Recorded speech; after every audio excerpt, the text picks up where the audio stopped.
And here we go, and there they go. They got Alpha He Trion. wants to know if anybody's out there.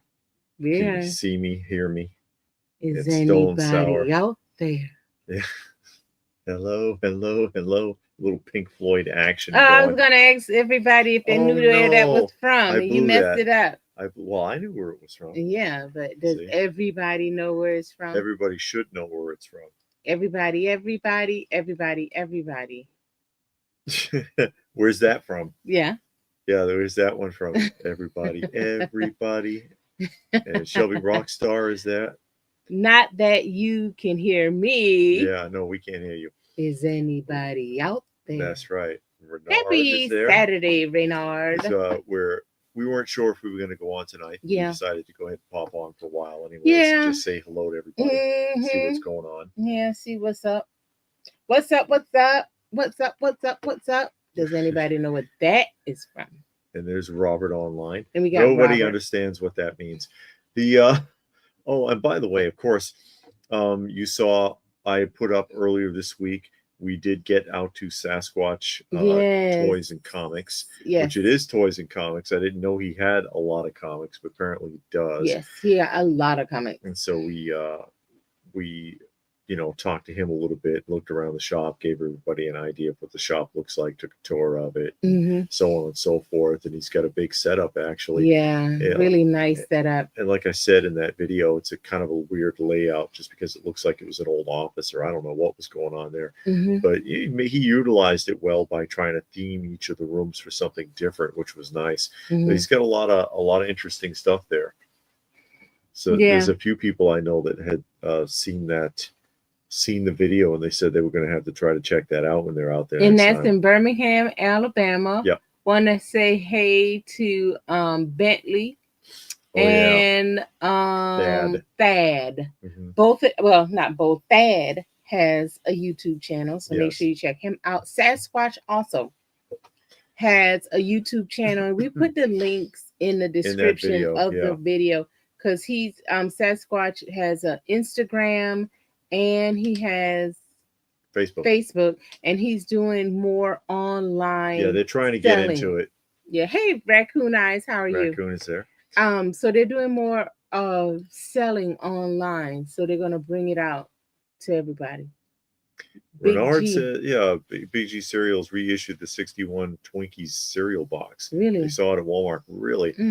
Yeah, they're trying anything. Yeah. The cereal market, just like the action figure market, is now geared towards adult collectors. Because they bring back, like, no one cares about monster cereals anymore, but you see them at Halloween now. Yeah. Because they know people our age are buying them. Yeah. They don't really give a damn about marketing it to kids anymore. Just like the toy companies, they are still targeting their primary core audience is the same people that were buying the cereal in the 60s, 70s, and 80s. And Robert saw the video that Plastic Empire put up. They came to the museum during Toylanta and did a tour, a collection tour. They toured the museum. So they did two videos. They put up the first one, which was David's side, and then they'll put up the second one later. So her side. Yeah. So thank you for everybody that went and watched that. I hope you liked, subscribed, shared, and commented on the video. Give him some love. Give him, some of your views and he came all the way from Canada. Yes. And it was nice meeting them. We had a good time, here at the museum, saw them at the show, hung out a little bit at the show, talked, and had a really good time. So Axel says the young guy at Sasquatch was a cool dude. That's Thad. Well, he's enthusiastic. Very enthusiastic. Which is good. He was enthusiastic. Yeah. But yeah, we did that, and as Robert had just pointed out, we the tour, Plastic Empire Canada again did a walkthrough, did a tour of the museum, and again the two videos. One's already up, and the other one will be going up. Hey, Fiddle Chips. Fiddle Chips is there from New York City. New York City. New York City. No, it's at the what is it? The Paste pecani sauce. Yeah, that's it. New York City. But yeah, they came by. We had a really good time. So that is up. So we I hope still need to film a walkthrough ourselves. Yeah, and we will. Yeah, we will. We'll but I mean, he really caught soon. everything that's up because you know, he was only here a few weeks ago. Yeah. There's a couple of things been added, but yeah. Yeah.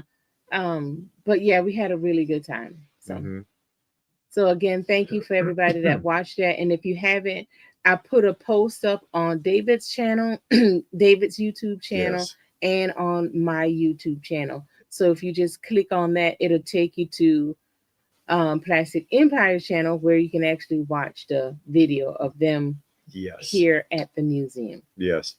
And I'll have to, we're going to be probably trying to do some more tours of toy stores like that this year. Yeah. We got a couple more possibly lined up. So that's something that we'll be, you know, we'll be doing again. We've done a few in the past, but it's been a while. It's been a while since we've been able to go out to someone's store like that and just do that. Fiddle Chip says the collection display is top tier. I love the oddball toys you guys collect. Oh, thank you. Yeah, hey, Stefan. Yeah, you know, what's his name's alter ego? Yeah, Stefan. Steve Urkel. Yeah, Urkel's alter ego. He's from Germany. Well, yes. I'm guessing that's German. Guten Abend. Good evening, everyone. Yes. Robert says it's rare you let people in. Very cool. Let's see Pixel Dance Plastic Empire. Who else will visit the museum? Justice Curry, maybe. That'd be cool. Yeah, Justice Curry can come by. Actually, who is it? Motu Joe wants to come. Motu Joe wants to come if he can work it out. And Renard says, "Oh yeah, that's a good one." Styling show. Yes. About the downfall of award shows. That's a good one because we actually have a list of our fading nostalgia. Yeah. To do a talk on, but I don't think we got the downfall of award show because that was something we watched every year. When you were kids. Yeah. The music awards, never the Oscar, the whatever the movie one is. Didn't watch Oscars, the Oscars, the Academy Awards. Yeah, I watched the music awards. So we always watch that. We have 129 at night. Okay. 129. Yeah. No, Robert, Plastic Empire didn't look at the kitties. He saw a couple of them upstairs. You know, only Miss Kitty ever comes down here. He don't care nothing about no cat. But yeah, the you know, strangers. You know how cats are. They peek around corners and they're like, "What the hell are these people doing here?" They don't. You know, cats. I mean, they're fine with us, but other people, they're like, "Nah, I don't know about you." Yeah, that's just the feline way. The feline way. But I mean, I could do. I have the channel for the cats. Yeah, the cat channel. Yeah. Cat Sanctuary, right? Stray Cat. Well, I had and Frankenfrog is joining us. Hey, Frankenfrog, how are you? I had done a channel for him, but I couldn't get a good name. Uh-oh. The moniker was fine, but they tagged me with 1945 on the end. Hold on a second. See? Stray Cat Sanctuary 1945, and I don't know where 1945 comes from, but that's how YouTube does you. Yeah. But so that's the cat's YouTube channel. Specifically, I talk about the shelter cats and you know, this, that, and the other.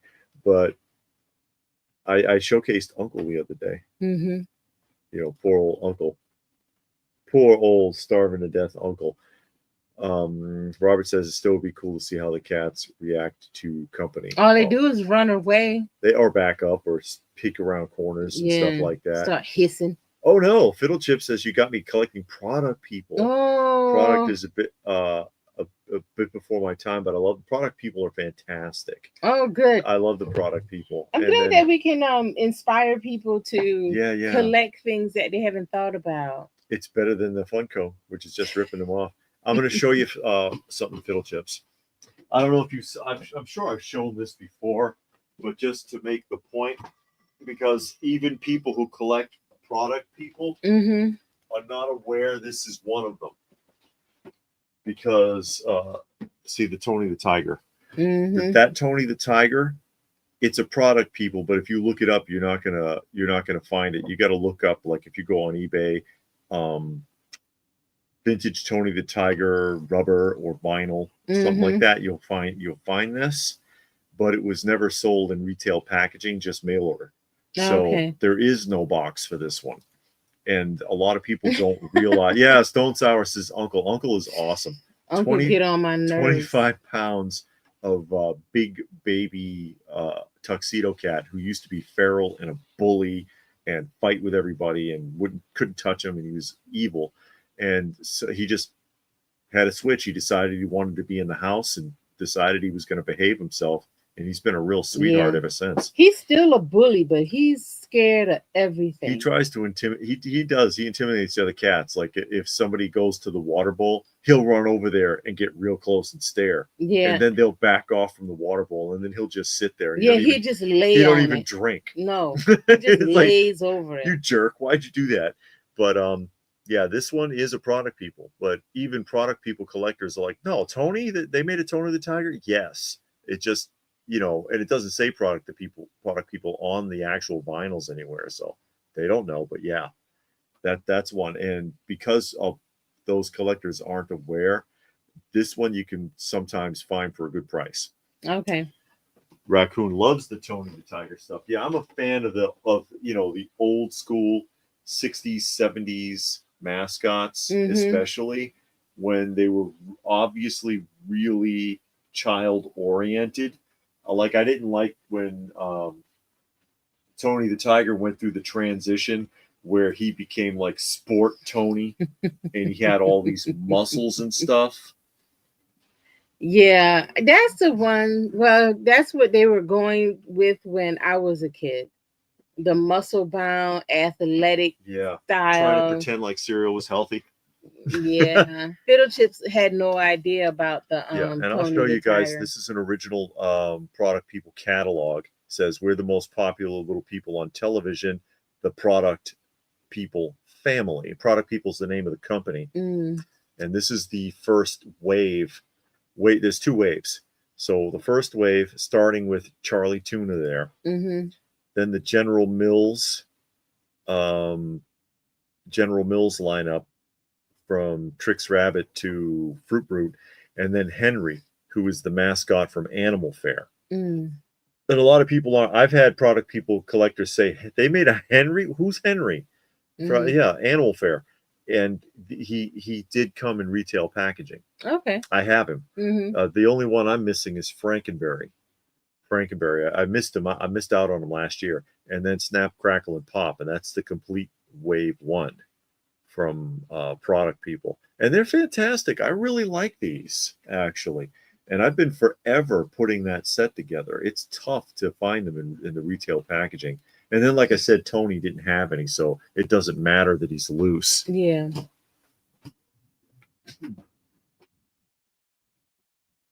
Let's see. Robert don't know the last two. Oh, you never heard of the last two product people? That dog. Oh, the Animal Fair, Henry from Animal Fair. And then, this is all they are. I have a loose one. And it's easier to find. You can find them loose. But that retail packaging is when it starts getting expensive. Yeah. And it's just, 1 point of articulation. They usually have a jointed neck. And then they're like. Oh, it's like a squeezy it's toy. like. And then somewhere on it, it'll say something like that. You see on his heel, it says Tricks. And on the Tony the Tiger, he had Tony printed on him somewhere. I think it was on his kerchief, actually. But that's all it is. And like I said, you'll find them loose, but finding like the Trix Rabbit in the box, that's a nightmare. They rarely ever come up. He's not really obnoxious either. It's just kind of he's kind of quiet there, actually. And Alpha Tryon was asking about the Pillsbury Doughboys. Yeah, because there is a Doughboy family, and they look like product people, but they're not. They're not. Yeah. Piddles Chip said Charlie was the first purchase. Oh, okay. And Dad had a Charlie watch and lamp, two of my prized possessions because of the wow, a memories. lamp. I would be interested in seeing a lamp. They see did a what lot of that. They did. looks like. And there's a transistor radio and a telephone. Charlie Tuna. There's all kind. They made all kinds of crazy stuff. Punchy from Hawaiian Punch radio. Transistor radios was a big one, and actually most of the time not very expensive. The transistor radios and the telephones. Axel said they threw 1768 on the end of my name on YouTube. Weird designation after all those years, as if they sold the original and gave us a number as if it's still legitimate. Yeah. And Robert says it's weird seeing Pillsbury with a family. Silly rabbit. And Hillian. Hillian is here. Hey, Hillian, how are you? Yeah, but nothing really new has been going on this week. Been, just a regular week, work and everything like that. We all know that today is the Pope's funeral for anybody who's into that. Yeah. So that's going on right now or earlier today or whatever. So that's going on. But other than that, the week has been going, fairly slow, I think. Fairly slow, that's fine. Yeah, uneventful. And that's how we like it. Uneventful. Excuse me. Yeah, that's fine. And I'm sure most of you have seen my Pillsbury family by now. Alpha wants to know if you have Kool-Aid Man. Did they make any? They made figurines. They made the pitchers. Yeah, I've got a couple of the figurines. Okay. They made the pitcher and cups. And the pitcher and cups come in a variety of colors, actually. There's white, red. I've seen them in orange, blue. There's the I think I got a couple of figurines over here, actually. Really? I didn't realize they had figurines or really much of anything. Yeah, like around the same time that the Peo Smurfs were popular and everybody started copying that. See, they did stuff like this. So that you can find these, and they're not very expensive. This little figurines. And then they had other type items. Like I think I've shown this before. And I had this when I was a kid, and I went and I found it again because I remembered about it. It was just, the canteen, which was also available in different colors, but I had the red one. Okay. So I wanted the red one. Stuff like that. You can find Kool-Aid merchandising from mostly around the 70s. I think that was a thing. Hillian said if you go into edit on your channel mode, you can get rid of those numbers after your screen name. Figured that out recently. So if you really want to get rid of those numbers, you can go into the edit. Provided someone else doesn't already have that name. Yeah. Why don't toy collectors give Godzilla more love, says Red Hulk. Godzilla's awesome. Yeah, I know you see my Godzillas back there. Those are obviously the Mattel Shogun Warriors Godzillas. Yeah. And then I've got the Imperial one right there as well. Some smaller Imperials. Yeah, I like the Godzilla. I've always been a fan of the Godzilla. I used to watch the old monster movies, the Creature double feature, and you could see Godzilla, Gamera.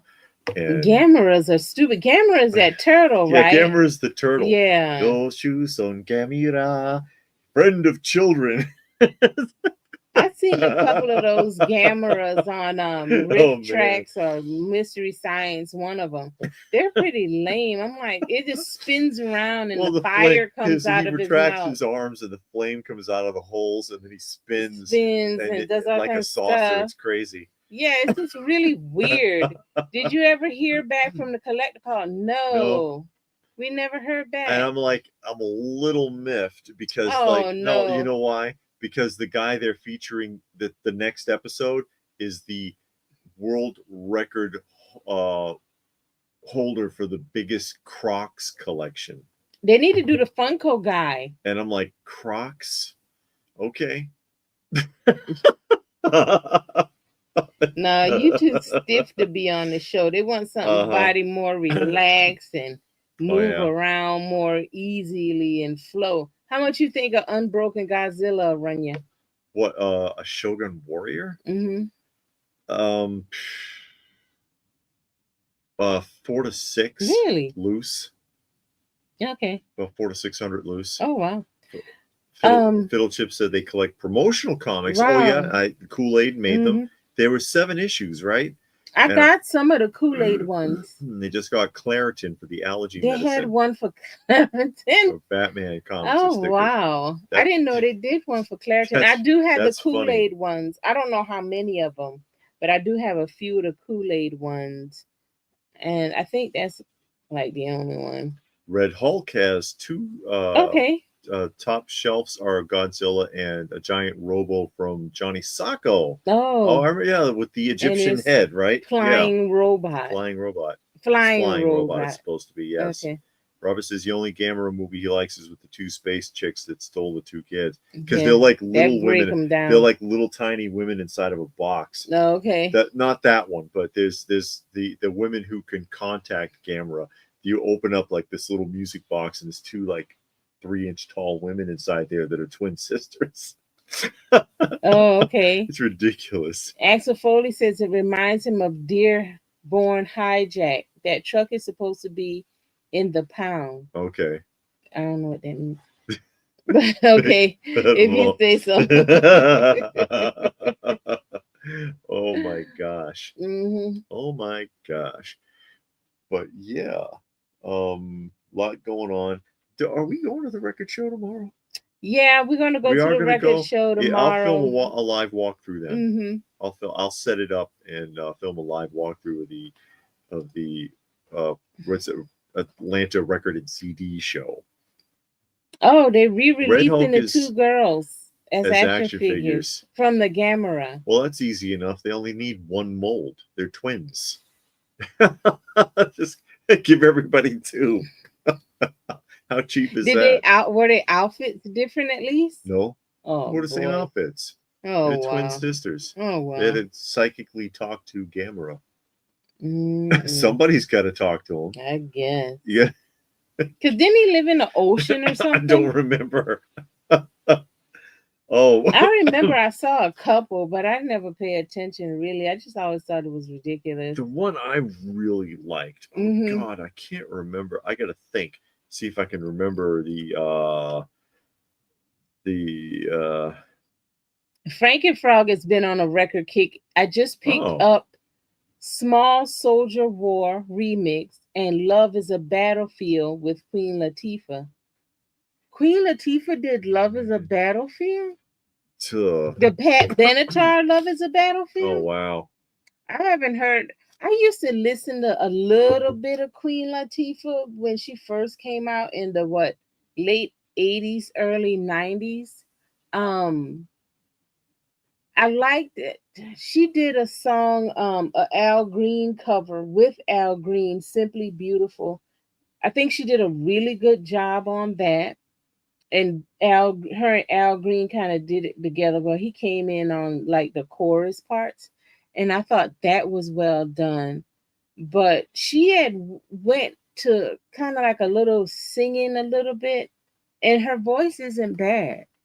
But I listened to her when she first came out. Now, excuse me, now she's an actress. The Equalizer. Renard says, what are your favorite candy bars that you miss? Butterfinger. Real Butterfinger? I used to love make those. I know, but I used to love it, but I quit eating it because it would stick to your teeth. Red Hulk says those girls were connected to Mothra, not Gamera. Oh, okay. I must be mixing them up. Oh, okay. Who remembers Daimajin? Is it Daimajin? Who knows? I think that was the one. And it was this statue, this like 20-foot tall stone statue in Japan in like some village. And then warlords would come and raid the village and they'd be killing people. And someone would go and pray, praying to Daimajin. And then the statue would move and it would take its hand and swipe it in front of its face. And then suddenly it would have like a human face. Suddenly it's not stone anymore. And he would stomp through and like kill the entire attacking army by himself. Hey, Richard, how are you? Richard's here. Richard, Yonkers. Missed us the last week or the week before because I was away and I'm here now. So now he'll watch us. He only watches when I'm here. You don't want to just see Daimajin was by yourself. Crazy. Daimajin was crazy, and I loved that when I was a kid. I don't remember. I think there's two of them. I think there's two films. Red Hulk remembers the Reggie bar. I remember Reggie bar. The candy bar that they don't make anymore that I remember that I really liked when I was a kid, and I don't remember the name of it. It's like a Charleston Chew, but it was shaped like a chain. And there was a thing where the guy was a cowboy, and he would pull out the candy bar from his holster, and he'd eat it. And because it was so long, it took forever to eat it, and he'd beat the bad guy or something in the commercial. He said that movie was Gamera versus something else. Girl, okay, and Vargas. We'll just call you Vargas. Yes. I'm not sure about the pronunciation. We don't want to mess up butcher that it. Name. And he says he loves the room. Thank you. And Michael, thank you. Michael made a donation to the channel. Thank you so much, Michael. We really appreciate it. We really do. That helps a lot. White chocolate Hershey bar. I like the white chocolate Hershey bar. And then they had it, the cookies and cream one. Oh, yeah, you said that. Cookies and cream. That one was really good. But my all-time favorite, and if I could eat it every day, I think it would be Butterfinger. But I think if I ate it every day, my teeth would fall out of my head. And Richard says it was a vengeful samurai spirit. Yeah, the Daimajin. Okay. And thank you again, Michael. I don't want to we don't want to blow past you, but we like to keep up. But we really do thank you and appreciate that, because that's going to go really far with my collection. No, it all goes to the cats. Yeah, it goes to our cat shelter. Because we do. No matter what I say, it goes to the cats. Most of you are already aware we shelter cats. We currently have 15 that we're taking care of. You're right about that, Frankenfrog. Candy bars don't taste as good as they used to. I think they're making the chocolate cheaper and mixing some type of edible wax. You know, I think you could be right, because you have that real cheap chocolate that they make them chocolate bunnies out of. That is not chocolate. It is carob. It's carob. But when we were kids, I think they actually used real milk chocolate. And I remember Hershey's would say real milk chocolate. And you can buy Hershey's in the baking section. You can buy the Hershey's bar because they sell it as baking chocolate. Yes. So a Hershey bar is real milk chocolate. But all that other mess, like the Crunch bar, I don't think they make it with real Marathon. I don't think I've heard of Marathon. That's it. Marathon bars shaped like a little chain. Hey, John McJunkin, how are you? We haven't seen you in a while. Hope you're doing well. Richard likes that. That's funny. Axel says he thinks Michael just got back from Las Vegas. Just kidding. Well, whatever. We appreciate him. Yeah, we appreciate him. Robert says there's 3 Daimajin films. Haven't seen them. I saw Mantangle. That's the one with the mushrooms. Yeah, Attack of the Mushroom in English dub. That movie's weird. 3. Oh yeah, and he's saying it's 3 also. I'm trying to remember. So Michael says when he gets back from Vegas, he's broke. Okay. Fiddle Chips notices Godzilla and Monster Toys seem to have multi-generational appeal. Superheroes have that feel as well. Do you think Motu and other 80s toys will have the same longevity? No. I don't think so. I don't think so, because I think they're murdering the franchises. Who's that? Felicia from New York City. Hey, Felicia. How are we doing today? We're doing good. Especially when you're talking about something like Godzilla, they really covet that franchise. Even when we do a Godzilla film here and they didn't like it, they'll go and make it better and release it in Japan, which they just did last year. Oh, did they? They cut one and released it in Japan in answer to the ones we've been doing, and did a better job. Sorry. It means something to them, and they've kept that franchise alive that way, because people just really appreciate it. Over here, all they see are the dollar signs. Yeah. That was a matter of pride to those studios. And because of that, you're going to get good quality films. Yeah. Even though it might be cheesy, you get good quality films, because Predator used to be good until this new one about to come out. Yeah. Hey, Michael Stapler is here. How are you? Good to see you. Oh, Robert misses candy cigarettes. I remember candy cigarettes. And the candy cigar, but the cigar was bubblegum usually. Oh, okay. Yeah. Axel loved carob as a youngster. Good alternative if you're not in the mood. They made fun of that in Critters. I love dipsticks. Critter, was it Critters 2 or 3? And the girl, she was like, "What is chunky this? Bars. Okay, I know what is this." And then she says, "It's not chocolate. It's better than chocolate. It's carob." Yeah, and right. Like, oh. Michael wants a Chunkies. I remember Chunky. Hey, yeah. Blue Splash, how are you? Godzilla 1 was epic. American Godzilla is fat. Of course he is. But they're doing the new Predator, and I saw the picture of the new Predator. I'm like, what in the world? The new Predator looks like Michelle Obama. David, you are being now. Nobody jump on David. He had a brain cramp. Just drop it and move on. Just drop it and move on. We are not getting into anything with that. Just drop it and move on. Resist. Whatever your feelings are about the woman, let it be that. No, and ignore my thought is because of the last time she was seen publicly, she had her braids like that. That's why I got that image, honestly, because the new Predator looks horrible CGI mess, and the original one was a anthropomorphic mask puppet that the guy wore on his face, and that was so much better as a practical effect. I don't know. Richard says Godzilla has a cult following. Yes. True.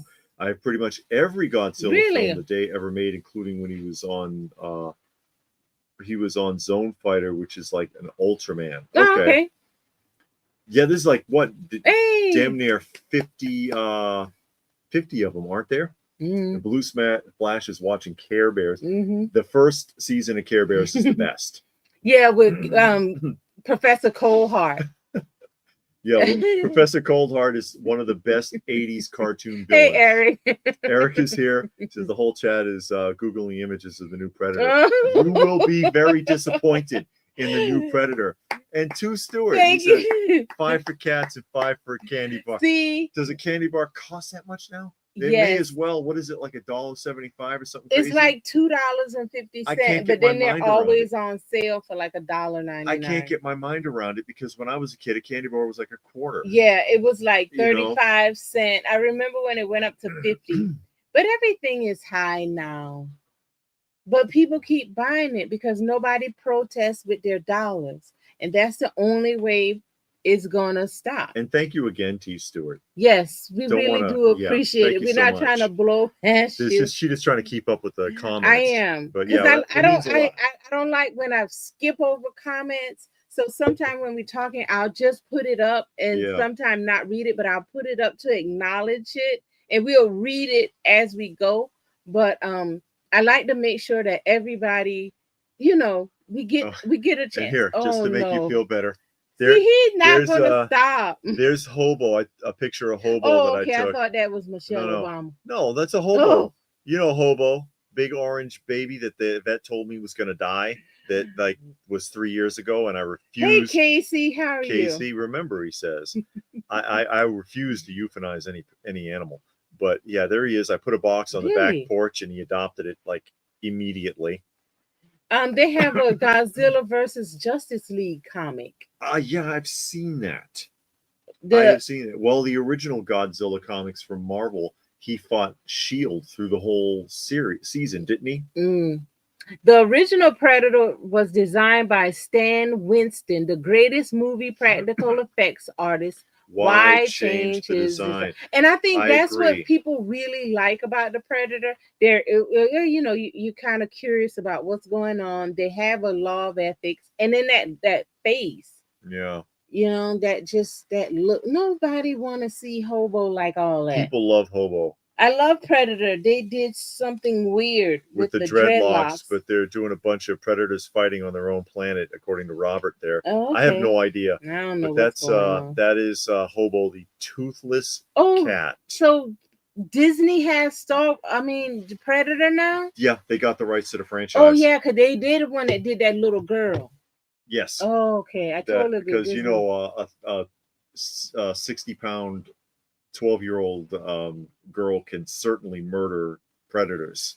Anyway, Fiddle Chip says they agree. Disney's destroyed Star Wars so much. I had to put my Kenner toys in storage. Star Wars is like family I still love, but I had done so many stupid things I need the space. You can still love it. Just stick with the originals. Exactly. Because for me, the original trilogy all the way. Blue Spastic, it looked terrible. Hey, Sight Beyond Sight. Sight Beyond Sight. That's Thundercats. That's Lionel. Absolutely. Hello. First time catching us live. Well, thank you for joining us. Make sure you join in the chat so we can have something the to talk original about. Axel mentions Twinkies. The original Twinkies, I couldn't eat a Hostess cake now, but the original ones were filled with a real banana cream filling. I have never in my life eaten a Twinkie. American Godzilla looked like Jay Leno when they redid the movie. Says Robert there. Now y'all gonna be talking about people for the rest of the night. Really? I thought it was more than that. Richard says there's 38 in total, 33 in Japan and 5 in America. Okay. Thank you, Stone Sour. Well, Stone Sour made a donation for Hobo specifically. No, whatever. Hobo is one of my my pride and joy because again, they told me he was. They were like, are you serious? They told me to euthanize him, and I was like, because he felt to me like he wanted help, and if they have a desire to live, they will. And that's been my experience. I was like, I'm not going to euthanize him and old dad. They wanted to put both of them down. It's like, no, I'll deal with it. And they're both alive.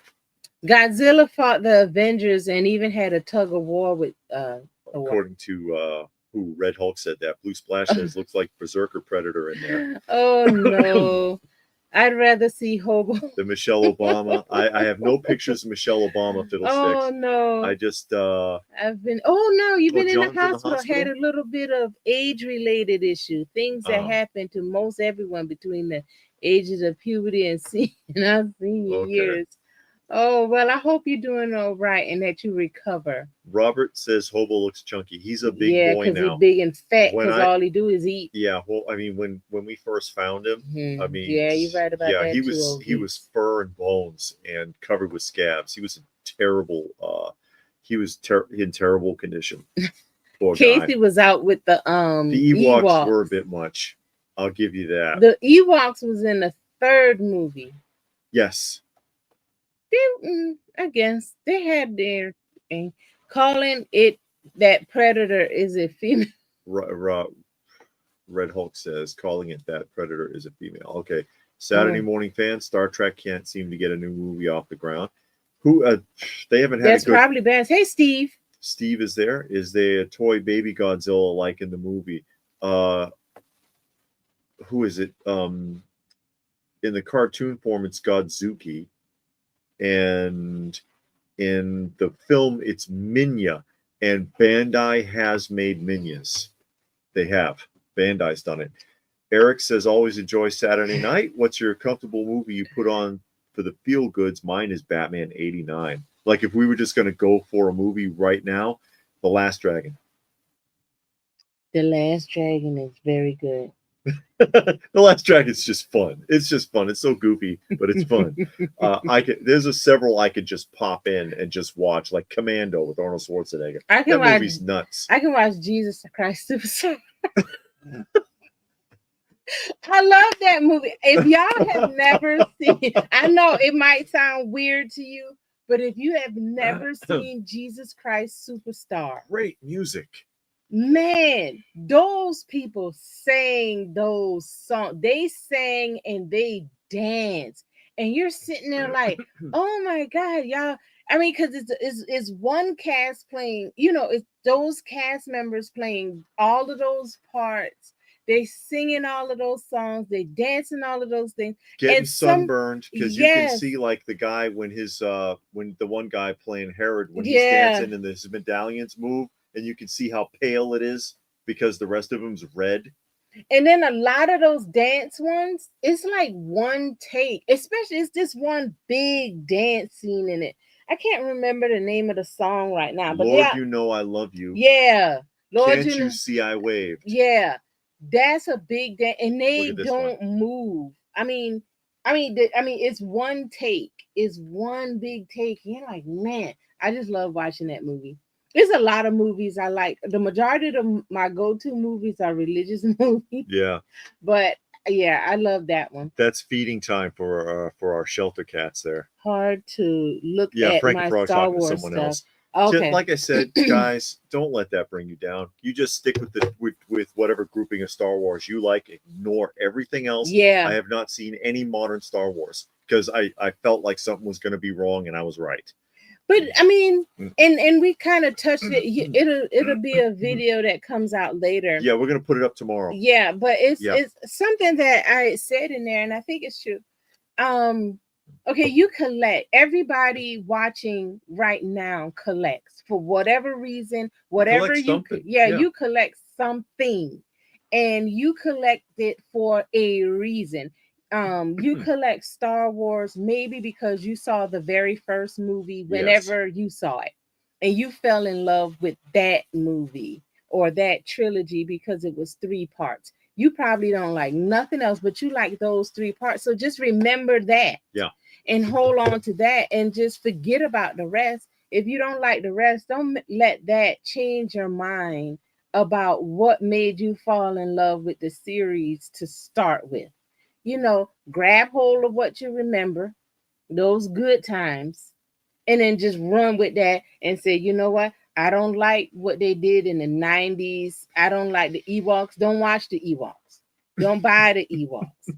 Don't buy the stuff from the 90s. Yeah. Don't buy Andor and whatever else just came out 2 weeks ago. Don't look at it. That's how I feel about like RoboCop, because the first, there's a trilogy. Mm-hmm. The first 2, brilliantly shot films. Mm-hmm. They're just, it's a wild ride. Hey, Patrick. Oh, Patrick is here. Mm-hmm. Part 3, hard to watch. I just rather it doesn't even exist. Mm-hmm. Yeah, Saturday Morning said Last Dragon's 40 years old now. The film.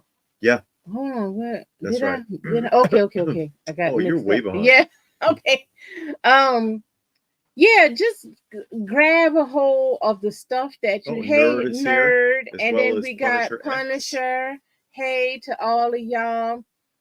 Judas was so disappointed. Man, when you saw that guy's face, the way he looked every time Jesus spoke, saying, he just looked annoyed, like he wanted to just rip his face off.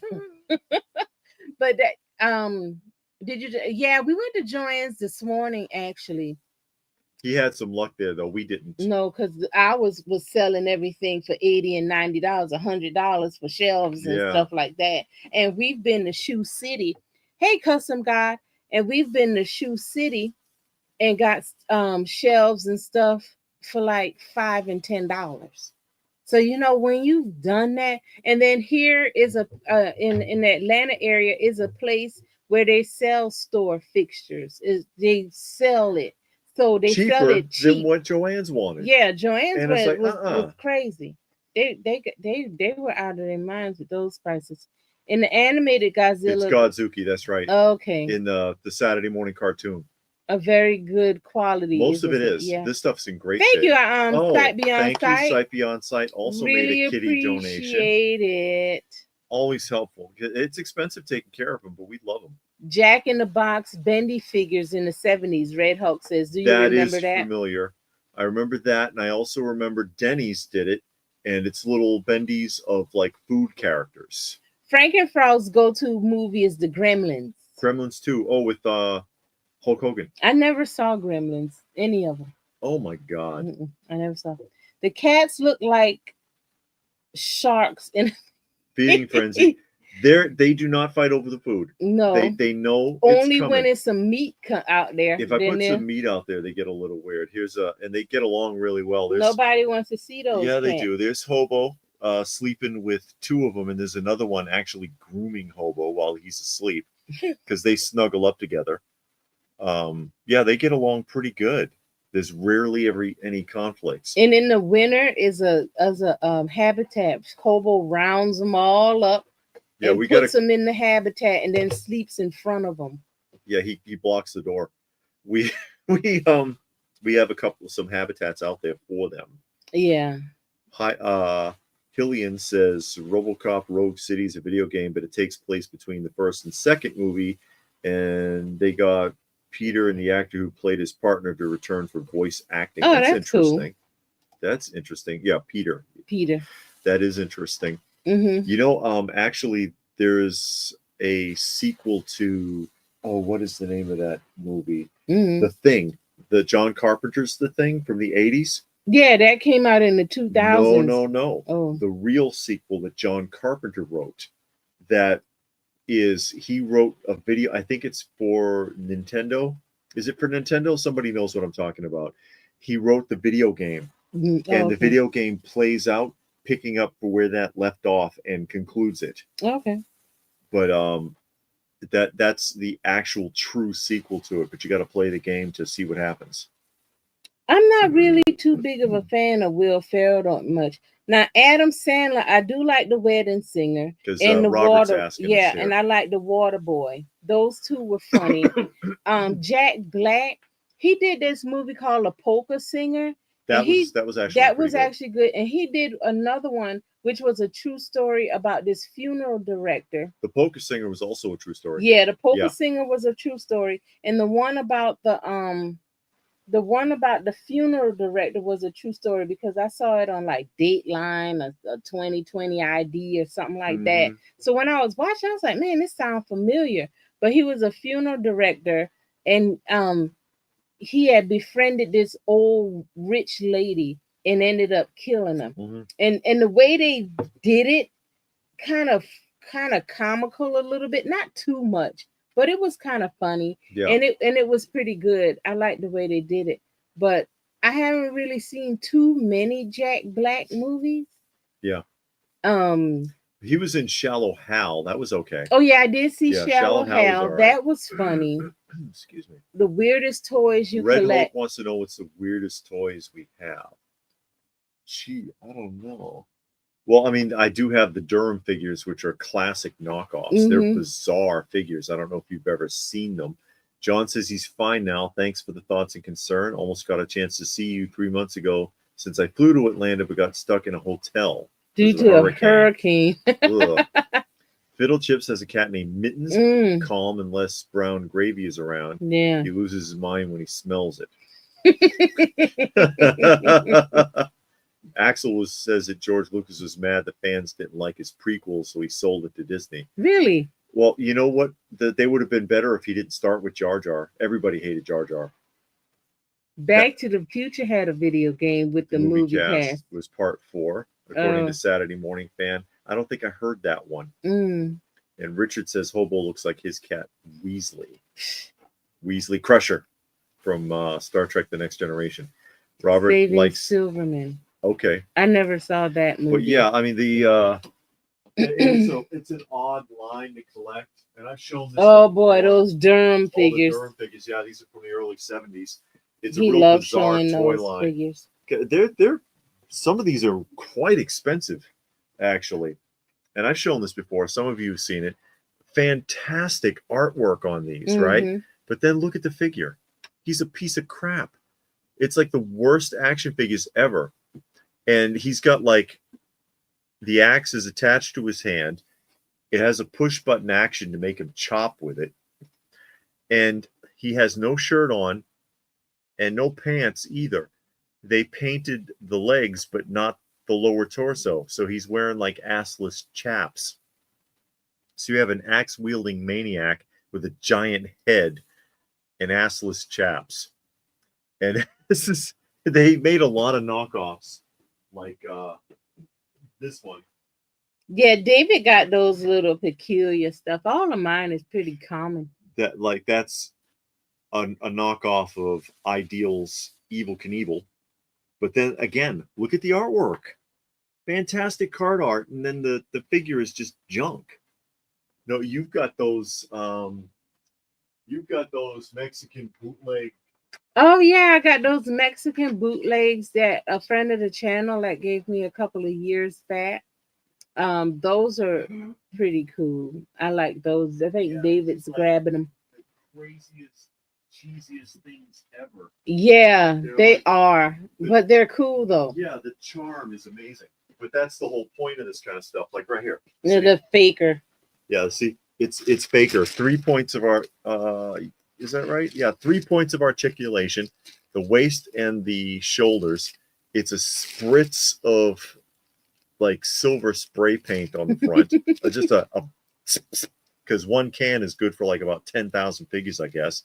No paint on the back. No, and then look at a card at the top. Hollow blow mold. This thing weighs like 2 ounces. I'm not kidding. And then look at the card art. It has nothing to do with He-Man. Military force. Oh no, militar, because they didn't put the Y on it. Militar force. Militar force. Baker. And then you see he's holding the handle for a sword, but there is no sword. It's just crazy. It's crazy. Richard has 3 cats, Wesley, Tig, and Minnie. When we got her, she was skin and bones, but now she should be called Maxie. Well, there you go. Let me tell you about a girl named Maxie. Oh, no. I love ghetto knockoffs. I have Kung Fu Durham toys. David has the Kung Fu Durham toy. And I love blow mold toys. It's a guy that goes to the retro toy swap. He has a lot of those Mexican bootleg Masters of the Universe blow molds. Blow mold, he got a lot of that. Like this kind of blow mold, or well, that's a lawn ornament. Yeah. But you had the Automan figure?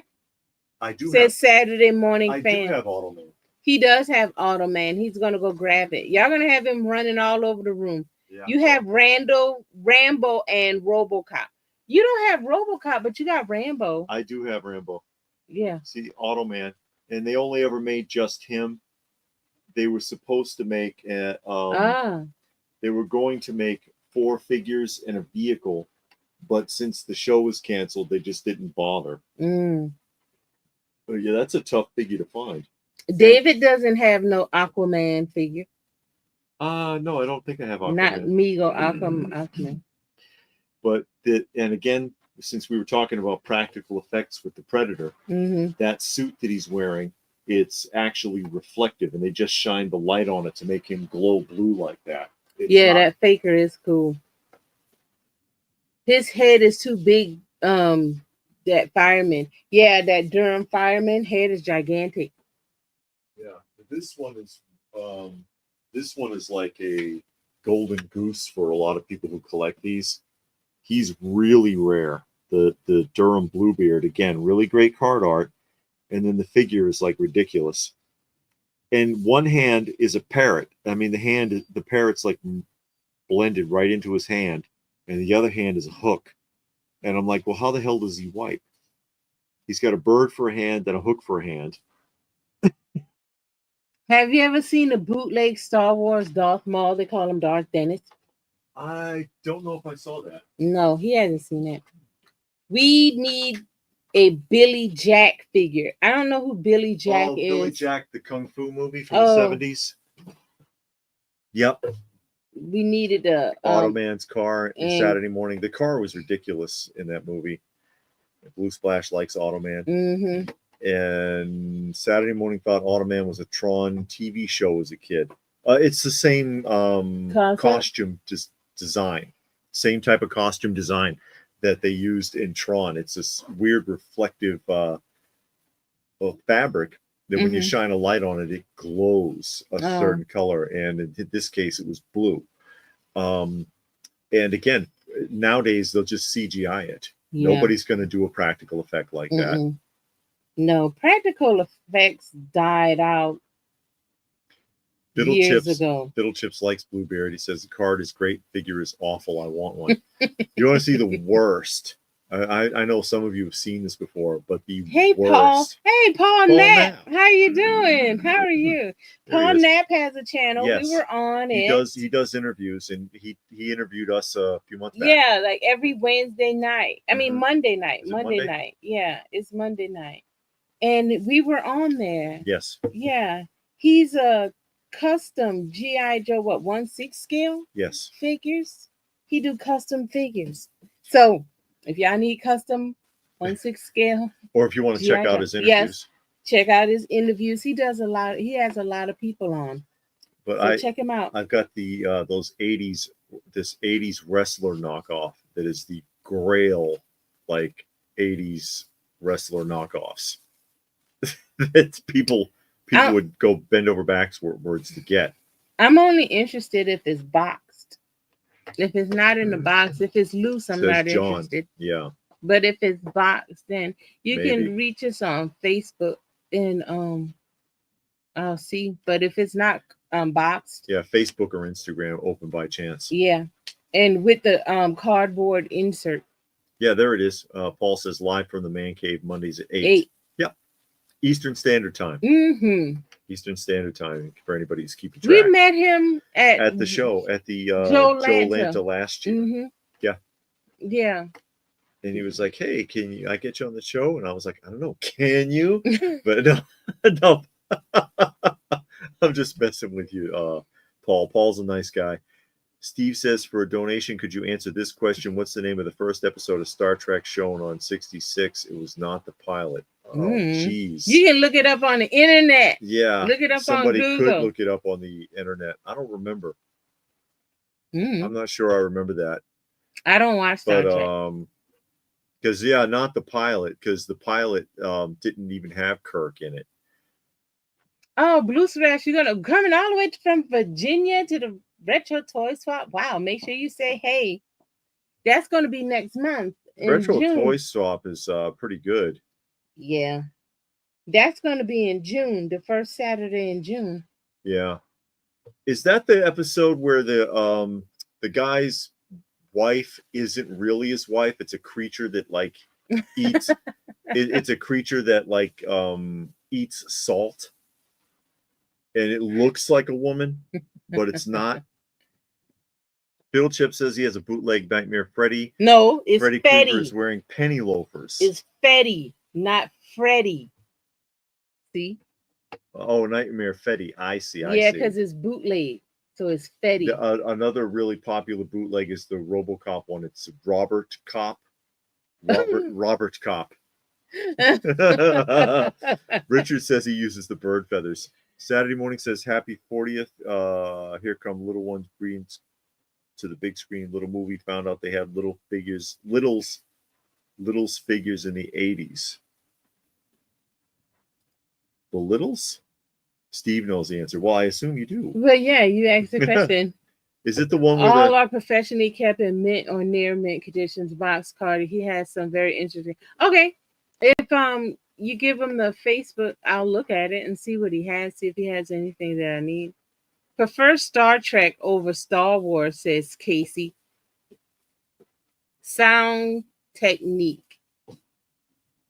The Salt Monster. I don't think that's it.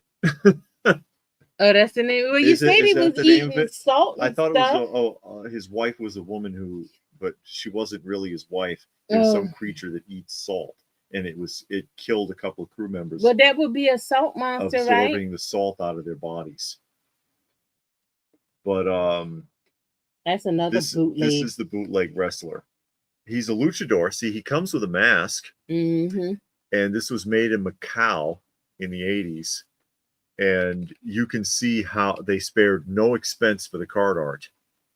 Because it's absolutely like colored pencils or crayons or something. Oh, Steve says I'm right. Okay. I didn't think I was going to remember that. I don't know. Anyways, I used to watch, I've probably seen every episode of the original Star Trek like 10 times, though. Especially in reruns growing up as a kid, because you're a kid and you watch everything over and over. Yeah. I've probably seen every episode of the Brady Bunch 10 times too. I've seen every episode of Saved by the Bell. See, that's worse. But you see how badly this is drawn, and that is the printed card, because I have a few of these. And the cards all look like this. Mm-hmm. And they didn't even finish, because you can see that there's blank spaces where a face was supposed to be drawn in, and it's the same figure over and over again. but they change the colors of his clothing and they give him a different mask. At least he gets a different mask. Yeah, but then they let their little kid color it. But at least the little kid did a good job. Spared no expense. No expense. My buddy Terry also does trades too. He's looking to start a SHMOO collection. I don't know what okay. Shmoo. I don't have that. I trade cash. The little girl who drew that cover got free Happy Meal as a payment. Probably did. A Happy Meal or a new bicycle, something like that. Barry Williams autograph. Who is Barry Williams? In Macau. In Macau, she didn't get no bicycle. You don't know how to get around. Who is Barry Williams? The deal with Star Wars toys is the same character keeps being made. That's the problem with all toy companies. The same character gets made over and over. How about a first time watching video and Star Wars? I saw Star Wars. She actually finally broke down and watched it. I didn't break down. David has Sunday movie night. So Sunday, David picks out the movies and he picked out Star Wars. And I saw the first one and I was like, well, it's 3. So I may as well watch all 3. And I watched all 3. So I did. We did that. Yes. Greetings from Springfield. Hey, Dr. Cohen. Here. Walmart has, what's that? Sells new RoboForce figures, $15. Pick them up while you can. Our Walmart don't have nothing. I blame Saved by the Bell for getting rid of Saturday cartoons, according to Robert. They used to come on after school. And Road Pig John is joining us. Road Pig John. Fiddle Chip says, great card art. I collect pen plaques aquarium figures. The box art is amazing. That's Greg Brady. Greg Brady. Yeah, Barry Williams. It sounded familiar, but I wasn't making a connection. Okay. Changing Blob from Little Abner Comics. Okay. Got a cartoon in the 70s and crossed over with the Flintstones, says Saturday morning. Oh, okay. Shmoo. Richard says he meant the blue-beard pirate uses the bird feather. Yeah. Yeah. He uses the bird. And I guess what? Rinses the bird off in the ocean? Just put his hand in the water and do like this right here. Hillian is hoping McFarlane gives us the Batman 66 Mad Hatter. That would be nice. Before he has to hand over DC to Mattel in 2026. He better knock out everything he can before that. And Two Old Geeks has movie night on Tuesdays. Oh, that's nice. Absolutely.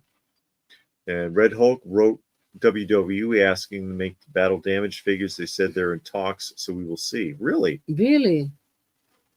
Wait, he wrote to WWE asking if they're going to do battle damaged figures. What's battle damage figures? You know, like in the He-Man where you hit him and the disc turns, you got a battle damaged figure. Yeah, but he said WWE. That's the wrestlers. Yeah, but they cross over with the Masters. Yeah, they did. Richard said Man Trap. Yeah, they did. Thank you, Richard. Richard said that particular episode was the Man Trap.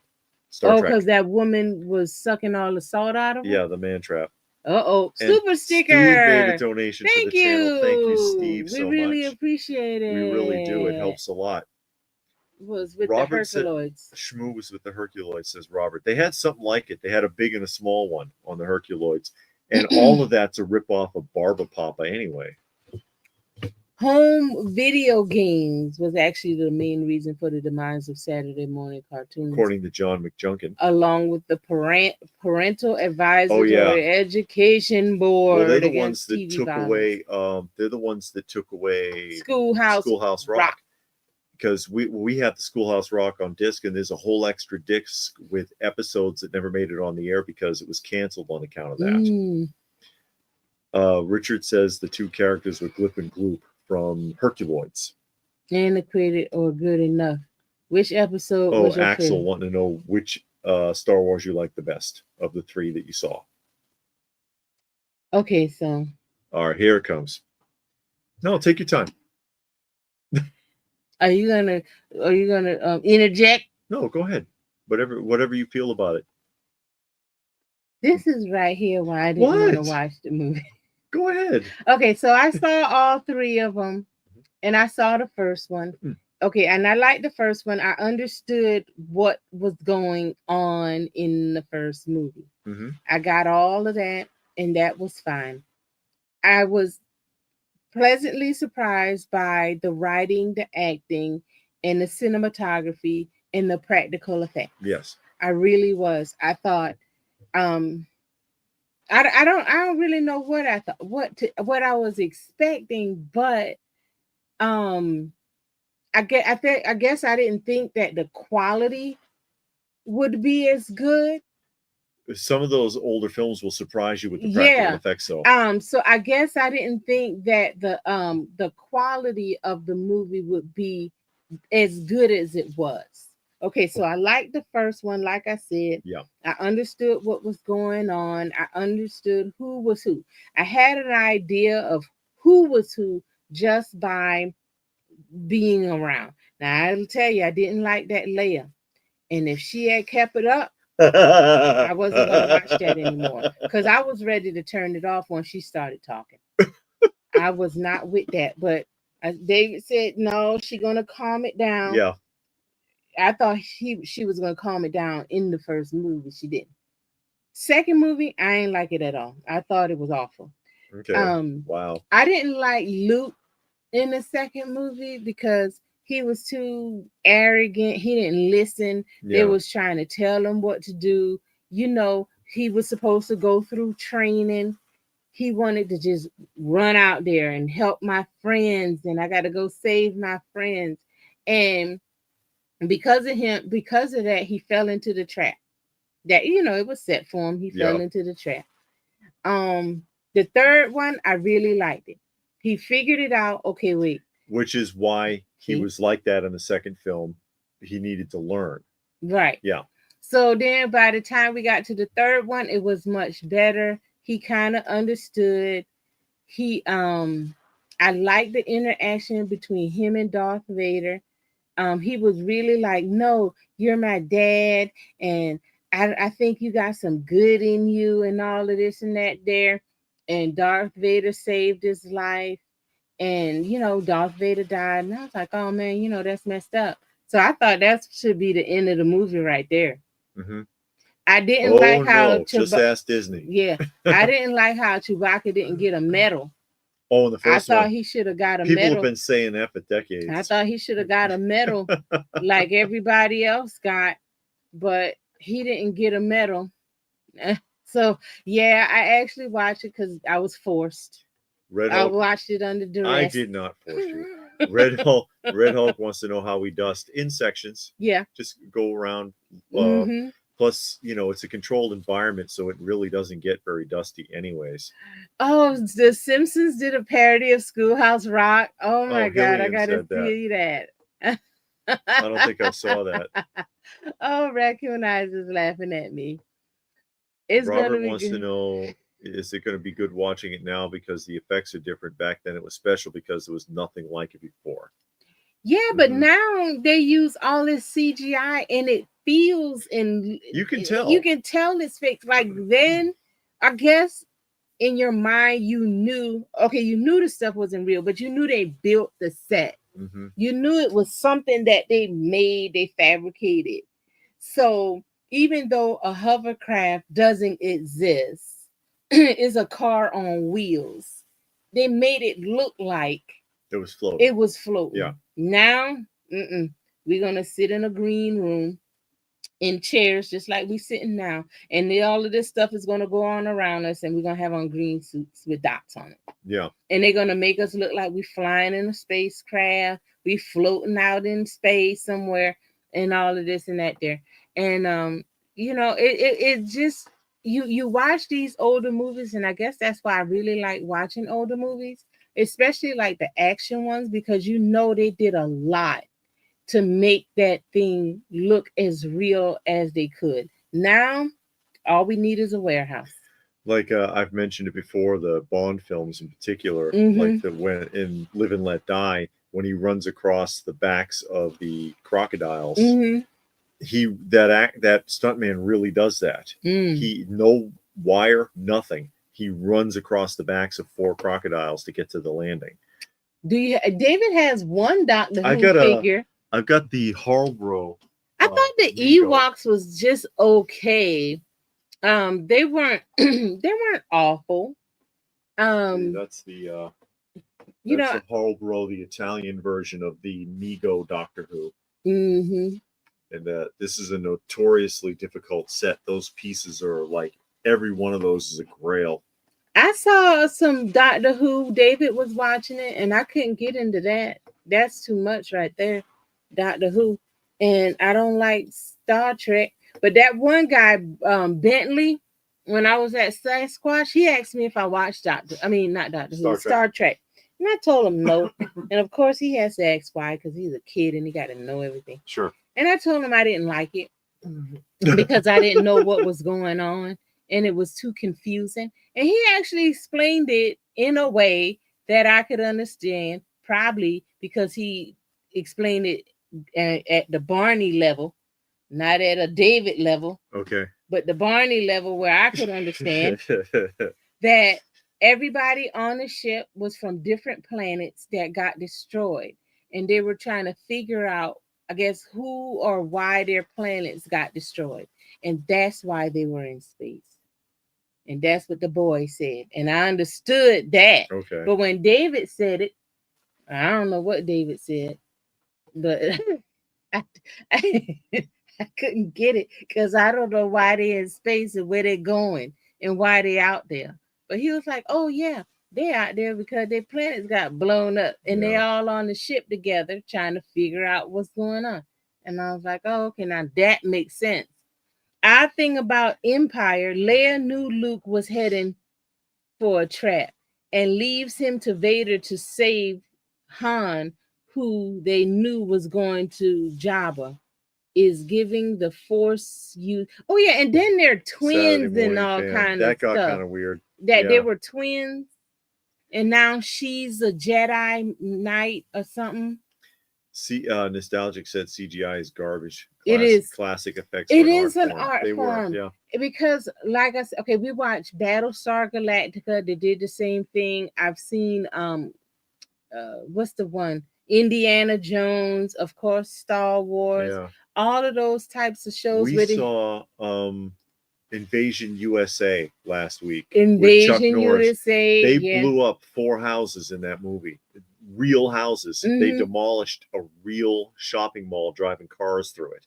You know, you had to really bust stuff up in those days to get the effect. Now they just do CGI everything, and they blow up stuff, and you can tell it's not a real fire.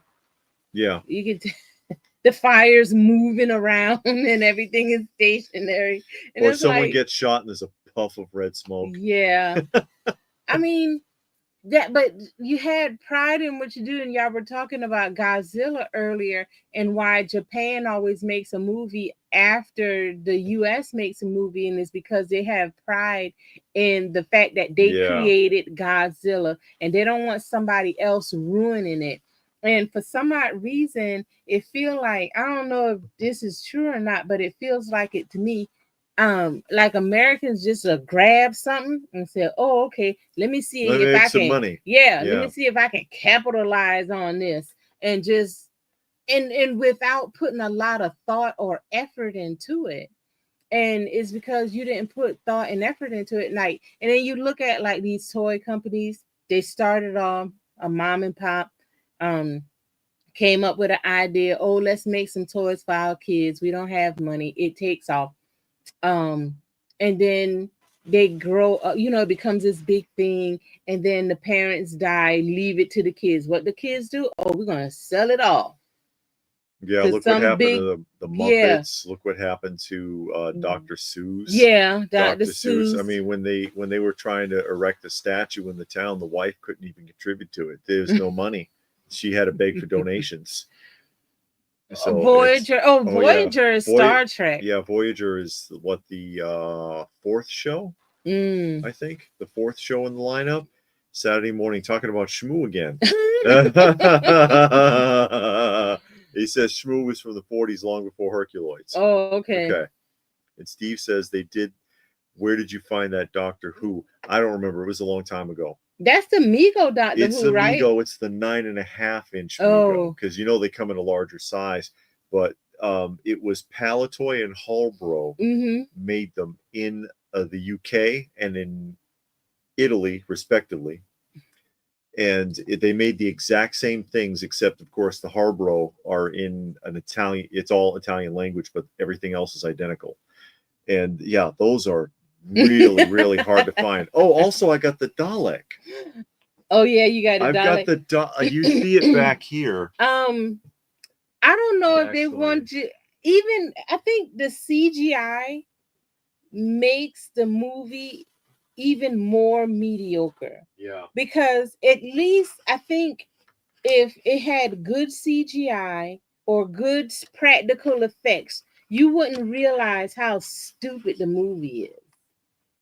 But it's because we got bad writing, we got bad acting, and now we got bad CGI. And we can't make this good at all. I mean, look at again, people have made this example a bunch of times. When you've got the original Jurassic Park from the 90s CGI holding up and looking better than anything that came out last week, something is wrong. Yeah, and that's what we're saying. Like with the Star Wars, I don't know. David has Sunday night is the night he picks out movies. So the only way I watch now, honestly, and I think I told David this, I am kind of curious because they got the prequels. Yeah. I am kind of curious to see what Darth Vader started out as. Yeah. Because it seemed like he really wasn't that bad at the end. Especially, when and how his face got all messed up. Yeah. I am kind of curious about that. I'll never pick up the DVD and put it in the player. But David watches on, he picks the movies out on Sunday. So if he picks it up and put it in the player, I'll have to watch it under duress. Labyrinth was fun. Saturday morning said Labyrinth and what was the one with those Dark Crystal? Oh, okay. What? How you know that's what I was talking? Because I'm psychic. See? My Dalek playsuit, 1965 Berwick. And it's a child size Dalek costume in here. Some of you guys have seen this one before. But this is like, you find this in pieces. You don't find the box, and you don't find an unused suit. That's David's favorite Doctor. Yeah, Tom Baker and John Pertwee. That's his favorite. Yeah, those are the ones I like the best. Neat fact: Back to the Future used the same town set as Gremlins. Both have the same theater. Oh yeah, that's that costume that he found at Retro Toy Swap. The Dalek costume here. Okay. This is the headpiece. Richard's favorite Doctor is John Pertwee. But I don't want to mess with it too much. But I mean, and I've shown this before because I have to put it together. But yeah, it's a child's unused, or it might have been used once, Dalek costume. Still in the box. Two old geeks just finished rewatching the original Star Trek. The 60s show? Yeah. Yeah. It was a fun show. It was a pioneering show for its time. Actually. Yeah. Steve said thanks for showing the Doctor Who. He really appreciates that. No problem. Anakin turn is cool to Anakin. Oh, that's Darth Vader. Anakin Skywalker is Darth Vader. Okay, yeah. You should put it on. He just put it on. Yeah, but no, Star Trek, honestly, it wasn't that bad. I mean, I don't know if it's like what everybody talking about all the time, and you got to be all falling out over Star Wars and stuff like that. I don't think it was like that. Yeah, and whatever they do to the franchise, you just hold on to the ones you grew up with. Yeah, and that's what you have to do with that kind of stuff. They keep making it, but you like the original trilogy, don't watch nothing Stick else. with the original. Just leave it right there and be done with it. Star Trek is nostalgic. You mean the new ones, not the old ones, right? Who is your favorite Lost in Space character? Dr. Smith. Dr. Smith. You know, David got to say something off the wall. Because his interaction with the robot is classic. It's so fun, and they improvised a lot of that. They made up a lot of that. They're bickering between the two of them, and I've met them at shows back in the day, back in the 90s. But I've mentioned it 100 times, but I always go to the birthday party for Penny when he sneaks into the kitchen in the middle of the night when everyone's asleep and takes a knife and takes 2 big deep cuts in the cake and scoops the middle out and then presses the ends together and refrosts it. I'm like, you bastard. But that's how he was. He was just so selfish. And he was so whiny. And in the pilot, he was like an evil dude. He was sinister. Oh, Gilgamesh is here. Hey, Gilgamesh, how are you? He was just super like cruel and sinister. And then in the next episode is, oh no, my life, save me, the pain. It's hilarious. Nothing but prequels, sequels, trilogy, remakes, updates, and new takes. No, John. Yeah, we talk about that a lot because people are creatively bankrupt. Yeah. So then they just take a show like we talked about earlier, The Predator. Yes. How many Predators do you actually need? The first one was really good. I think the first 2 were really good. Okay, we could have stopped right there. Yeah. Just like with the trilogy to Star Wars. Once Darth Vader died, you didn't need to talk about nothing else. He's dead already. That was the whole thing. Dead, and that was the key. Yeah. You know, you wanted to get rid of him. You did. We didn't need a prequel. You don't need all the way to where we are now. You know, Mandalorian and all of this stuff. You don't need that. But we talked about it before. These people go to college to get master's degrees, to get doctorate degrees, to be writers and creators and stuff like that, but they can't string along a paragraph that makes sense. But then they writing movies, and then they get mad because you don't like it. Yeah, and then they want to take it out on you like you did something wrong. I used to watch Herbie the Love Bug. Resurrects Herbie the Love Bug. I'm surprised. How many movies were there? It was like 5 or 6. Yeah. I remember watching that on like Saturday afternoons. Yeah, it used to come on. It was always dumb and predictable, but you know, it was kind of fun to watch. Yeah. But that's the thing, that's the thing now. It's like, okay, we're not going to make any new movies, any new TV shows. We're just going to take what's already been done and we're going to fix it. You can do something good and have it work, like John Wick. Yeah, John Wick was good, but that was an original concept. And they didn't dumb it down. You want an action film? We'll give you an action film. And it worked. It panned out. In The Matrix, that was an original concept. Yeah. The Matrix. And then they tried to resurrect that and blew it. Yeah, because they did a part 4. Part 4, and everybody was like, what the hell is this? Yeah. Oh, Saturday morning. Yeah, it had 5 movies. And a TV movie with Bruce Campbell. Really? From Evil Dead. And a TV show. Good Lord. And they did too much. I know there was a revival in the early 2000s with the original Herbie. Some girl finds it in a garage with the pictures of the old crew and trophies and stuff and decides to restore the car. So at least they try to pick it up where it left off. I saw that film, but it's really not memorable. I don't remember much anyways. I don't remember very much from it. But yeah, Disney doesn't do films like that anymore. No, those kind of just goofy, fun for the hell of it kind of movies that you could family friendly. Yeah, like Old Yeller and Pollyanna. Old Yeller. We watched Old Yeller in school.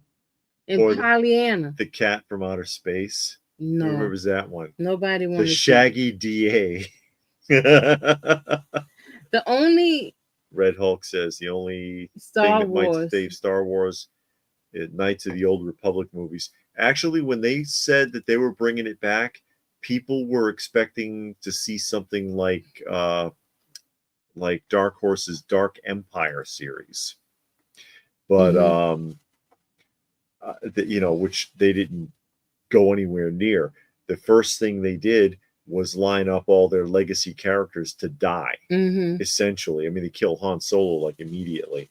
They set up Luke Skywalker to die. They had to kill Princess Leia because Carrie Fisher died. I don't know if they had slated that or not, but yeah, this just a way to cut down all the legacy characters.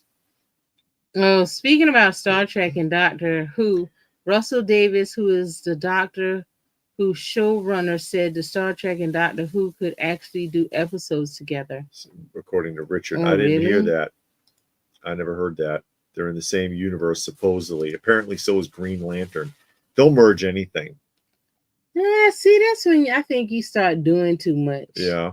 When you merge those franchises together like that, how is Doctor Who that's on Earth in the same universe? Well, as he's Star not on Earth. Oh, he somewhere else? To Earth, but he goes anywhere in the universe. Oh, okay. That's the ability of one of the abilities of that ship. Now, I can understand Star Trek and Battlestar Galactica being in the same universe because they're in space. Okay. Saturday Morning Fan. 1999. Some films. You know, yeah. I can see that because they in space. I don't know. Maybe I simplified Space it too 1999. Much. Yeah. What is these? Jerry things? Anderson names of some good Disney films. We just saw Return to Oz the other day. That's funny when you watch it with Riff Track. Return to Oz with that little boy. No. The 80s Return to Oz, not the weird one that Riff Tracks did. Oh, that one was hilarious. There's an 80s one. There's an 80s one. It's kind of weird. Oh, Gilgamesh remembers Cat from Outer Space. No, he said he loved Cat from Outer Space. There you go. Oh, no. The Cat from Outer Space. I knew somebody would remember that. Turtles of Grayskull. Yes. Blue Splash making Turtles of Grayskull, Thundercats, Masters of the Universe movie, whatever. Ghostbusters and Ninja Turtles. That's been done already. Playmates did it. Oh, they did? You have the set of Ninja Turtle Ghostbusters as well as the wrestlers from Playmates. Oh, yeah. Oh, boy. I ain't seen them in so long. Oh, my God. Kurt Russell stuff. The strongest man in the world. And computer wore tennis shoes, Red Hulk says. I remember the computer wore tennis shoes. I remember that. The strongest man in the world. Is that the one with the formula? Saturday Morning says Marvel Comics Universe has a version of Doctor Who in its universe and the TARDIS in Avengers 2 movie and an in-joke cameo in a motorcycle scene. Really? I don't remember that. But, some of that's kind of a blur. And people fine-tooth comb a lot of that stuff looking for Easter eggs, too. You know how it is. Yeah. But what are you going to do? Nothing. Just ignore it. Just ignore it? Okay. I suppose you could. Batteries not included. I heard of that. I never saw it, but I have heard of that. I don't know if I saw it. Something showing up from space. We saw what was that movie when the last Starfighter? Yes, Last Starfighter. We saw that last week. Yeah. That wasn't bad. That was fun. Yeah. I mean, it was pretty lame, but it wasn't bad. I like the premise though, where the guy sets up video games to test pilots, and then goes and tries to recruit them. It's like that's a clever idea there. It's a clever idea. Classic 80s film. It's one of those ones that's kind of fading away though. People don't remember it very well. Yeah, because it looked like a cheesy 80s movie. Yeah. So it kind of flies under the radar. Something that the modern people haven't picked up on yet to recreate. Red wants to know if they ever made Krull action figures. Not that I'm aware of. Mm. They didn't make any merchandising back when Krull came out, which is Liam Neeson's, I think, first cinematic appearance. And he dies. Oh, he dies in the movie? He dies in that film. Mm. I've seen the comic book Krull, but I never read it. I don't know what it's about. Because everybody has always wanted them to make a glaive. And it's a weapon that's in the film that the guy throws. And they were like, there's been custom builds of it, but nothing official that I'm aware of. I remember Cocoon. There's 2, right? Cocoon parts 1 and 2. Robert? I think there's 2. How many, but I remember that. Oh, and Sylvian has to go. Hey, Sylvian. Good night. Well, thanks for joining us. Yes. Yes. Thanks for joining us. I remember Cocoon. There's a lot of really good 80s films out there. Yeah. And, those streaming networks, free streaming networks, has a lot of them. Like Tubi got a lot of them. I find a bunch on there. I've been watching a lot of the 40s, 50s movies lately. I really like watching that kind of stuff. But I like to find the old ones and watch those because you get better writing, better acting, and it's just something a little different than the superhero movies that seem like that's all they do. Is either a superhero movie or a horror film. And, you just like get worn out with that. They should make the B movie action figures.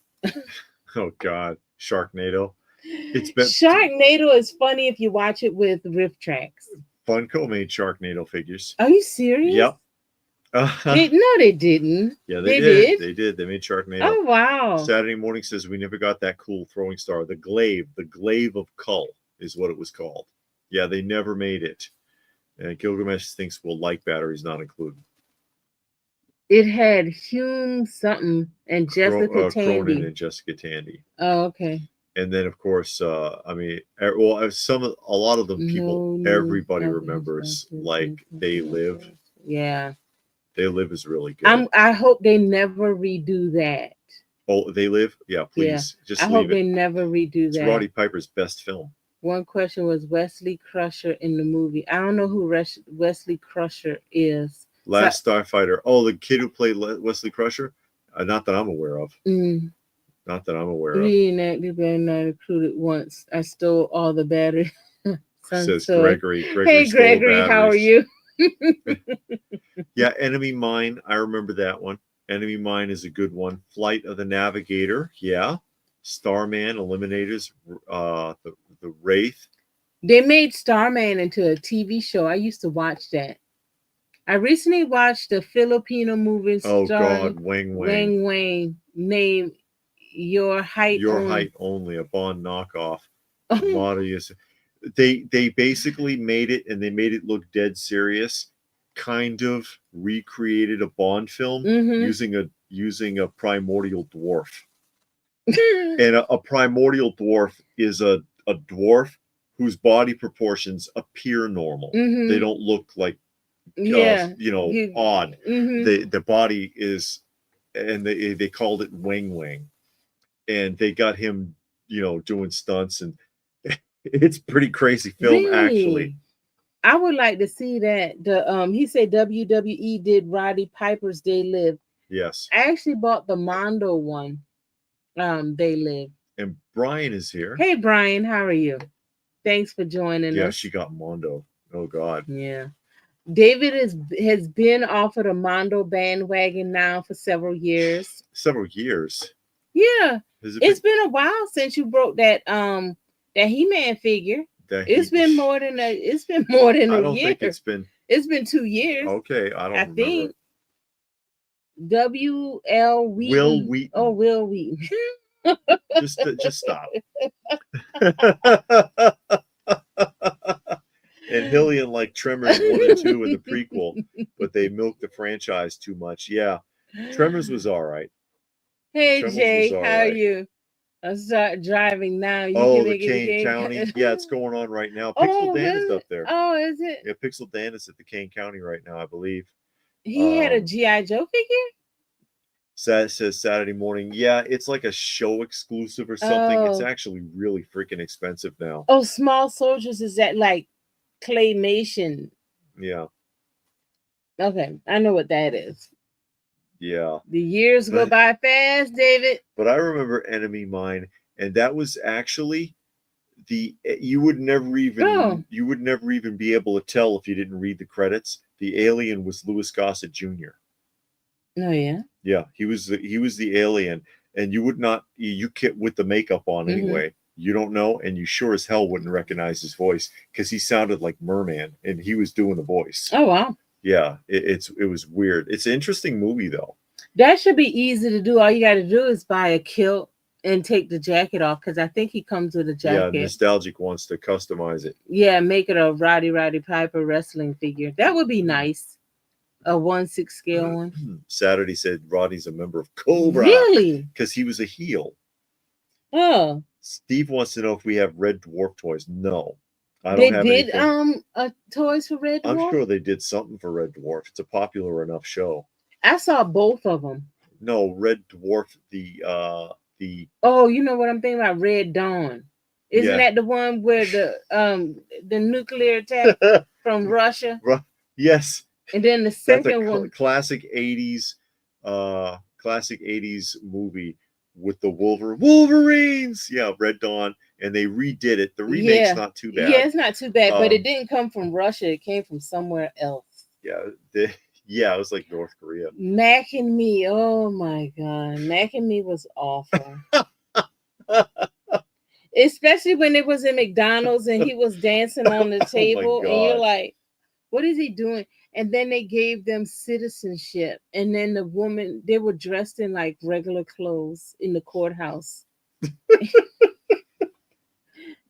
Oh no. What in the world is going on? What's going on is someone trying to knock off E.T.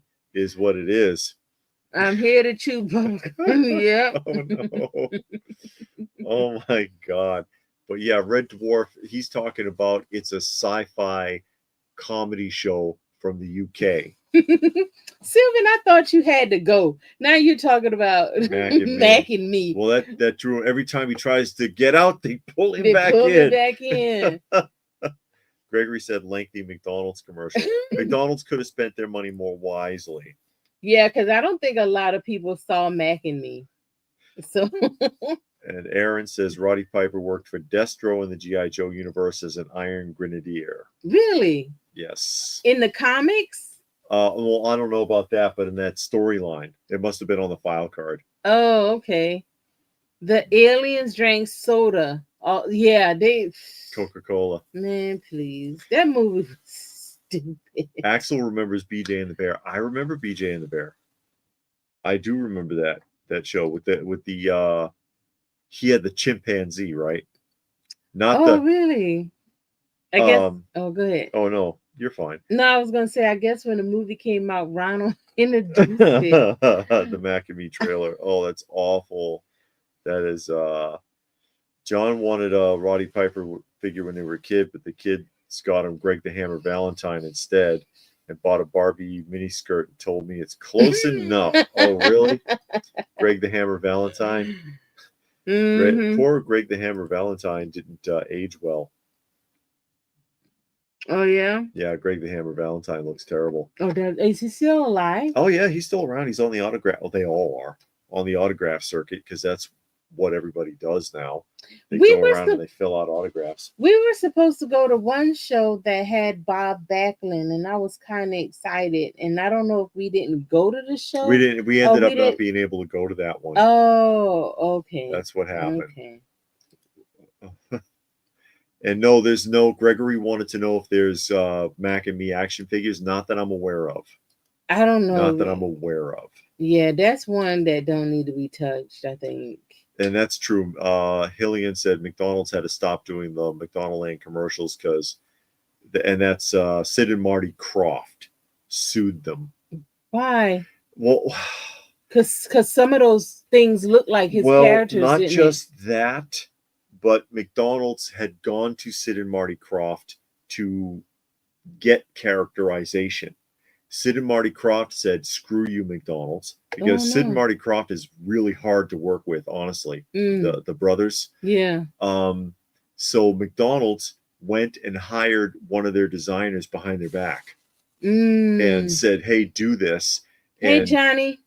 Yeah, Johnny didn't get a notification. I'm sorry, Johnny. Oh yeah, I saw your gondola. Make sure you fill it up and take pictures and put it on Facebook so we can see what it looks like filled. Yeah, Johnny bought a gondola from Joanne's, the two-sided one. Okay, go ahead. But he and I guess because of the contract, the Sid and Marty Krofft was like, "Oh no, shoot, you can't do that." And they took him to court, and then they had to stop doing the commercials. Although they managed to keep the characters, but they backed off from the commercials. And then that's when Burger King came out with their version of characters, which didn't fly because it's like they looked like they were imitating. Because nobody remembers the Burger King bunch. No, I barely remember the King. The King came out. I mean, he was out, but I don't remember him until way later. He was different. Creepy. He was different. He was like a cartoon, basically. And I've got the commercials. I've got a big commercial block of 60s, 70s, and 80s Burger King commercials on this channel. If you want to see them, it's got all kinds of Mr. T is in it. Oh, really? Yeah.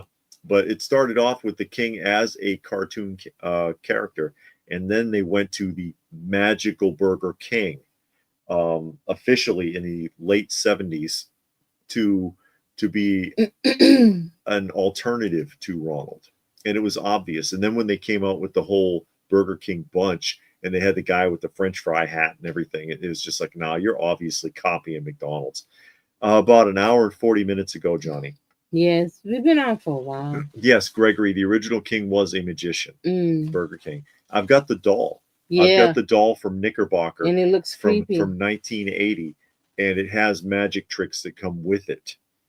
Saturday Morning said, "Ever see Making Contact? Kid with powers fights evil dummy.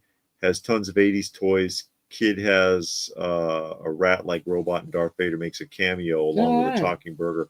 That doesn't sound too familiar. Oh, that sounds weird. That does. They have that doesn't sound too familiar.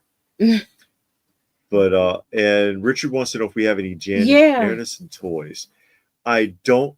Oh, yeah, you got Space 1999. Because I've got a bunch of you can see the Mattel Eagle right there. Well, not behind me, but right there. Yeah, there's the Mattel Eagle from like what 74, 75. And then I've got the I've also got the Mattel Space 1999 9-inch figures and play set. And I have a couple of the carded Palitoy Mego of the Space 1999. Where you got Mego at? Right there. See where it says Space 1999? No. Oh yeah, got one. There's one sitting up there. Unfortunately, this is the easiest one to find, because the Palitoy ones are notoriously hard. See the mysterious alien, who was, oh God, what was the actor who played this? They had a lot of really famous cameos in this movie or in that show. Dairy Queen also had some characters. I didn't know Dairy Queen had characters. They all did that back in the day. Tuck is here. Crashing early. Have a great night, everyone. Didn't Jerry Anderson also do Stingray? Christopher Lee. That is actually Christopher Lee. It just occurred to me. Because Christopher Lee played the mysterious alien. No. He wasn't the mysterious alien. He was hold on a second. It was because I know he's on the package. He played Captain Xantor. This one right here, that was Christopher Lee on the show. Captain Xantor. I got him mixed up. But then I've got the Mattel. I got the Mattel stuff like the Space 1999 Moonbase Alpha playset, which is just a vinyl playset, and then the 3 figures that came with it. There's a 4th figure that came with that set that's on Koenig's card, but it's a salesman sample of an alien that wasn't available to the general public. And that's a white whale. If you ever see one, I'd get it if it was cheap. Gilgamesh went to Walmart, found the loyal subject's rainbow bright gem and strawberry shortcake, and had to get it. Careful with the boxes; they're very flimsy. Very flimsy. Yeah, they are. Making Contact is, of course, kids' movies full of scary scenes, monsters, and creepy things. Okay, says Saturday Morning Fan. All right, that sounds interesting. My favorite Dracula. Christopher Lee, according to Nerd, is his favorite Dracula. He did a good job. Christopher Lee was just a good actor, though. He was a good actor. So there you go. John says the only characters that Dairy Queen ever had that I knew of was Dennis the Menace and Friends. Yeah, he was a mascot. Really, for Dairy Queen at one point. Yes, the cartoon version. I like the cartoon one. That's the one I used to watch. Well, you watched the '80s cartoon. Dennis the Menace. Not the live action one from the 50s or 60s. Yeah, it's the 50s, I think. And he was on around the same time as Heathcliff. It was like Heathcliff, Dennis the Menace hour or something like that.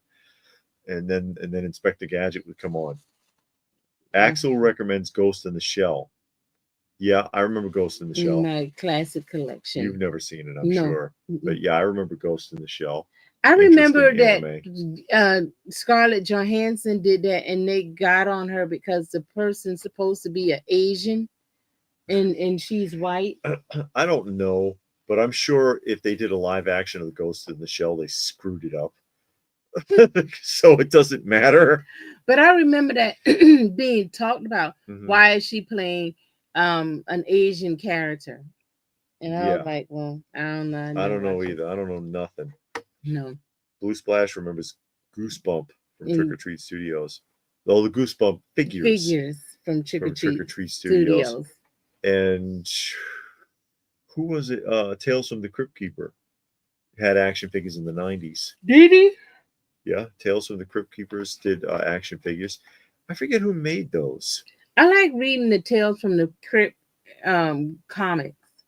I've been reading those lately. Well, I haven't read them in a while. I took off about a month, but Tales from the Crypt, Vaults of Horror, and all of those. I've been reading those, and they're actually some pretty good stories. I enjoy those. I enjoy reading those. Okay. Best movie cartoon. Red Hulk wants to know best movie live action. No, he said best movie that is a cartoon. Oh, well, I don't know. He'll have to clarify. But that's what he said. It's all written big and bold. Let me see. The best movie cartoon. Akira. I don't know what that is. I don't even know what that means. You saw that film. Akira, the guy with the bike. I know, with the red bike. Okay. It was an anime. I'm not going to say that's the best movie. Steve says, thanks. Had a great time. Oh, great. Glad you could spend time with us.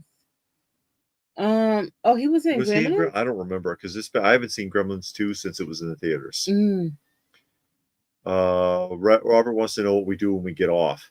Watch movies or crash. Depending on what time it is. Yeah, get something to eat. Might whatever. sit down for a little while and watch a little bit of TV, but not a movie because it's too late for all that. Nerd has the Crypt Keeper figures from the 80s. I didn't know they did a 90s, yes. I didn't know they did a. There's a set of them. I'm trying to think of my favorite cartoon movie. They're cheap. Actually, they're still relatively inexpensive. The Tales from the Crypt figures. I like the Disney cartoons when they were cartoons in the 90s and before. You know what's a really good one is the Sword in the Stone. When Merlin and that witch were having the magic fight. I didn't see Sword in the Stone. Yes, you did. Okay, I saw Sword in the Stone. Merlin and him and the old lady were having a fight, and that's probably one of the funniest sections of scenes in a Disney film is the Sword in the Stone when Merlin and that witch were having that fight. That was hilarious. That was absolutely hilarious. I like the Lion King. Action Joe is here. He says he's been listening. Hey, Action Joe, how are you? DVD pickup, Don Knotts comedy. The 60th anniversary of The Honeymooners, the lost episodes. It all was lost. episodes, never before released episodes. And Wizards 1976 is okay, says Steve there. You know what? Fire and Ice. Fire and Ice was really good. Yeah. That was a really good movie. Found it by accident on like Tubi or something. May I ask how many square feet is your toy museum? No, you may not. Next. No, nostalgia. It's actually, it's what, 15 by 30? I think. It's like 15 feet wide, 30 feet deep. Yeah. Yes. So you add that up and make some square feet. He was in Gremlins 2 and had at one point carries around a space pod from the old Body Snatcher movie, according to Saturday Morning Fan. I don't recall, but like I said, I haven't seen it since it was in the theater. I saw it in the theater. Sylvia said, did anyone ever order any of the items from back in the old comic book? I never did. Those are funny when you go through the original comics and you see the ads in the book and on the back of the book. Yeah. And it's like you get the BB gun, the weight loss medicine, all kinds of weird things. Bras. It's just things that don't. It's like, why is this in here? Okay, Red Hawk. Red Hawk's got to go. Thank you for joining us. John McJunkin says he's waiting for Bazooka Joe movie. They had a movie? No, he's waiting for one. Oh. And it's like Bald Richard killed the guy. Oh yeah. John's it says Richard. Film. It's a weird looking figure, but Brian wants to see us in a movie. This is enough. I know. Nostalgic said that'd be about 450 square feet. Okay, that's it's actually a little more because this cutout goes in another 3 feet. And then we got that hallway. Yeah. And that hallway too. Is more space. Yeah. Saturday Morning said Secret of Nymph, Last Unicorn, Rock and Rule, Unico, Island of Magic, Iron Giant. Iron Giant was good. American Tail. Last Unicorn was a live action movie. No. Well, okay. No, on not Riff the Riff Tracks one. No. On Riff Track, it was with the bad CGI. No. He's talking about the animated one. Oh, okay. I only seen it on Riff Track. A lot of those old comics would sell live animals. Really? Like the little spider monkey. Yeah. I remember the monkey ad. You did, yes. See, like all of that I still have on disc. On DVD. I have those on DVD. So I have those. Hey, Pastor Rick. Pastor Rick How is are you here. Doing? Pastor Rick is late. He missed all the he lists all of the drama earlier. Yeah. So now you got to go back and rewatch the whole thing to see what we're talking about. The Last Unicorn is Rankin Bass, who did The Hobbit and the Thundercats. Rankin Bass did the Thundercats? Also did all of those old stop motion. Yes, those Christmas specials. Ones, like the Drummer Boy and what's that? Rudolph and the Snowman. Yeah. Don't forget Warship Down. Watership Down, says Raccoon. That is not a kid's movie. Really? What is that about? It's it's a lot to explain. Oh, okay. But it uses the same way Animal Farm uses animals on Animal Farm was a good cartoon. Yeah. It uses rabbits to tell the story, but it's a pretty aggressive story and it's pretty violent too. But it was it's pretty good actually. Watership Down. Johnny says your stairway has posters. By the way, I have a movie poster for your stairway. I'll send it sometime. Oh wow. Okay. Well, so you had the space 27 by 41. Okay. All right. We'll do our best. We'll have the space. We'll squeeze you in. Yeah. Blue Splash been collecting Mirage turtles from NECA. Nerd says Watership Down is horrible because you expect it to be a kid's movie and it's not. It's for adults. Thank you, Pastor Rick. Pastor Rick made a donation for the felines. Always appreciated. I saw Heavy Metal as a kid. Sylvian. Okay. I saw it only once. I saw it as a kid, and I don't think I was supposed to see that. No, you were too young, so you couldn't have appreciated it. Yeah. I recently picked up an old 1/6 scale Bond, Roger Moore. Wow, what value you get for around $60 back then. Now many over 300 because many people have the ultra realistic and that's fetish. nostalgic there. David from Canada talking about that. We're watching the Roger Moore, The Saint. Yes, The Saint. Yeah. Heavy Metal was really good. And Richard want to give money to Hobo and the Thank other you kitty. again, Richard. And here's Hobo. Why are you showing Hobo again? Oh, because it's Hobo. Because he breaks my heart every time I see him, because I know he was dying when I found him. Yeah, and he needs soft food because he don't have teeth. But boy, he tried to eat that food. He'll try to eat anything you give him. You can tell he kind of get upset when we put meat out. And then because he don't have the teeth to eat the meat. That's Dad that's sitting in front of him there.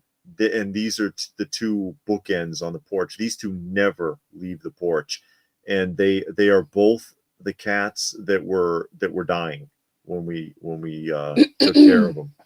Oh yeah, Saturday Morning says don't forget movies based on the shows like Transformer, He-Man, Care Bears, Robotech. DuckTales had a movie. I didn't know that. DuckTales. I didn't know DuckTales had a movie. You used to watch that show. I did. I like DuckTales. I used to like the Disney After School. Yes. I used to watch those, and DuckTales was one.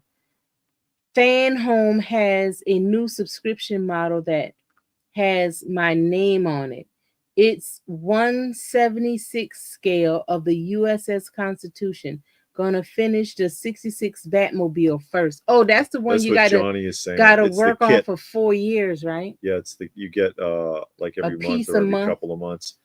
Here we go. Like the block of the month with the quilt. Here's go ahead. Oh, with the quilting, you get you join the block of the month club. So every month they send you a quilt block. So by the end of the year, you have 12, and then you put it all together, and then you got this one big quilt. This is the point right here. Here, I found it. This is Hobo when we first found him. He looked bad. Ooh, look, his head is bigger than the rest of his body. You know how dirty he is. He was, he let us wash him. And that's most of that. A lot of that is scabs from cuts that he had. And he, we were like, why won't you eat? And he couldn't, because again, he had no teeth. And like I said, when the veterinary service was like, no, you're going to have to put him down. Well, you see how he looks 3 years later. Fat. Yeah. You couldn't even tell what color he's supposed to be here. Poor guy. I was like, no, I'm not giving up on him because he's trying.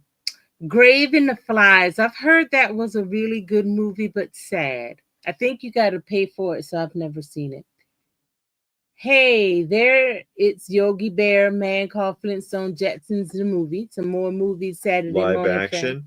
You're talking about cartoons. Oh, no, Johnny, I don't know where Pirate is. No, I'm sorry to say. Yeah, I don't know what happened for Pirate. Wow. Oh, it was on the big screen? Wow. Saturday Morning says. Okay.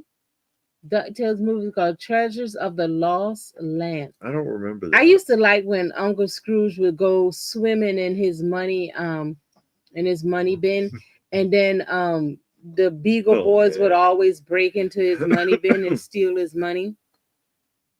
Maybe he should hire them for security. Ma Beagle. It was all right movie, DuckTales. NECA Mirage Turtles. NECA Mirage, because they've been doing that. 2 years to build a block get a section every month. Yeah, Robert Hobo got very fat. Yeah. He's taken care of now. Johnny says Hobo's a tough guy. Well, and he gets some soft food. We mix the soft food, but he eats the cereal too. I don't know how. It takes him a while, but he gets it down. He gums it.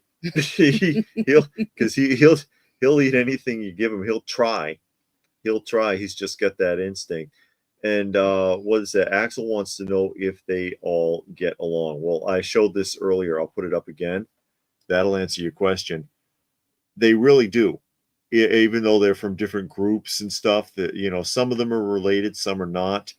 They get along in the shelter, because most of the time when cats have a conflict, it's usually over resources. And so these cats know I'm going to get fresh water. I'm going to get fresh food. I've got shelter. There's nothing to fight about. Yeah. And so they get along and they get to know each other. Yeah. But he's great now. He's in fantastic shape. He looks healthy. He's happy. He's a good boy. I love him. An article came up a couple of weeks ago. I read it to David about Funko. I know I'm totally like changing the subject, right? Oh Jesus, yeah. But it was about Funko and how they're getting a video on that. How they're getting sued for manipulating the stock market and lying about the value of their stock. Where do the cats sleep? Outside. Yeah, we got habitats for them. I don't keep them in cages. No, we got habitats they for them run around in the back of our property, and they stay pretty close. We have a cat channel, Johnny. David put up the name of it earlier. The Cat Sanctuary. Hold on. So y'all can go to the Cat Sanctuary. You can subscribe, like, share, comment on the videos. He put up videos of the cats pretty often. I try to. Hold on. Here comes. Yeah. And then I'll pin it so y'all can see it. Yeah. Because like right now we're currently taking care of 15. I've done a bunch of rescues. They're all TNVR'd. They some of them stay with us in the house. Most of them stay out back. We've done adoptions. We've had a ton of them adopted. But yeah, we enjoy doing it. We enjoy helping them out. Yeah, Robert, you're right. There are no rodents or snakes anywhere near this property. We used to have snakes in the yard. Once a year, you'll see 1 or 2 snakes. But since we got all those cats, we haven't seen a snake in years. No snakes. There's no rodents back there. Forget it. They're scared to death. They don't come up in this yard. The squirrels barely come. They don't come out the tree line. The squirrels used to come up on the porch and eat all of the seeds out of the bird feeders. They don't do that no more. Not since those cats got on that porch. Yeah. So the squirrels stick to the tree line. Yeah. And the cats will chase them up the tree, and then the daydream. And the squirrels will taunt them, and it's funny because the squirrels will run up higher than the cats can. Then they'll start inching their way down, yelling and stuff at the cats and wagging their tail, and they know the cats can't go any further. And it's just funny to watch. Johnny wants to know about the documentary of them destroying the Funkos. I think I covered that, and I showed clips from that myself in a video. Nostalgic wants to know what happens in the winter. Nothing. It's Georgia. Yeah, it gets cold sometimes, but not that bad. But in the habitat, we got blankets in there, and they'll get in the habitat with the blankets. Yeah, and they usually fine. And in the bowls, we put kind of like a warm water in there. Yeah. And in the summer, we put ice in the water. Because I change the water twice a day anyway. Yeah. Just to make sure. But yeah, they're in the winter, they do really well. If it was a colder climate, if like we were still in Illinois, I'd have to come up with something else. But they're fine in the habitats in this weather. Yeah, they fine. Yeah, that's Robert good. Says the squirrels, they're afraid if they're on the ground. Yeah, not when they're in that tree. Thanks. Axel said he didn't know snakes are scared of cats. I don't know if they are, but they won't come here. No. Those cats tear up everything coming. Nothing comes in this yard. The raccoons come on the porch and eat out of their cat bowl. The cat don't do nothing. They just sit there and watch them. Raccoons, possums, occasionally an armadillo. Yeah. And they just saunter by. They don't. Thank you, Johnny. He says he subscribed to that. Oh, thanks. They saunter by, or they come and they explore on the porch to see if there's any leftover cat food. There usually isn't, but they don't bother each other. Can your followers adopt a cat collector to collector? What? Blue Splash. Can your followers adopt a cat collector to collector? What do you mean? Oh, if you want one of our cats, we'll give you one. You can have as many as you want. Johnny, I'm not doing cat voices. No. He wants me to do a cat we voice. Ain't doing all that. That's called going too far. Oh no. No. He's trying no. Okay, he's doing that because I'll do impersonations occasionally.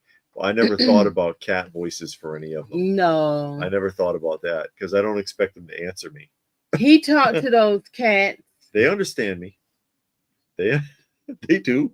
They understand. They know their names. Yeah, they do know their names. Because if I open that window and I yell for Junior and Junior's out there, he'll run to the porch. Oh, Richard, he says Hobo puts tears in my eyes. Yeah, that when I first found him,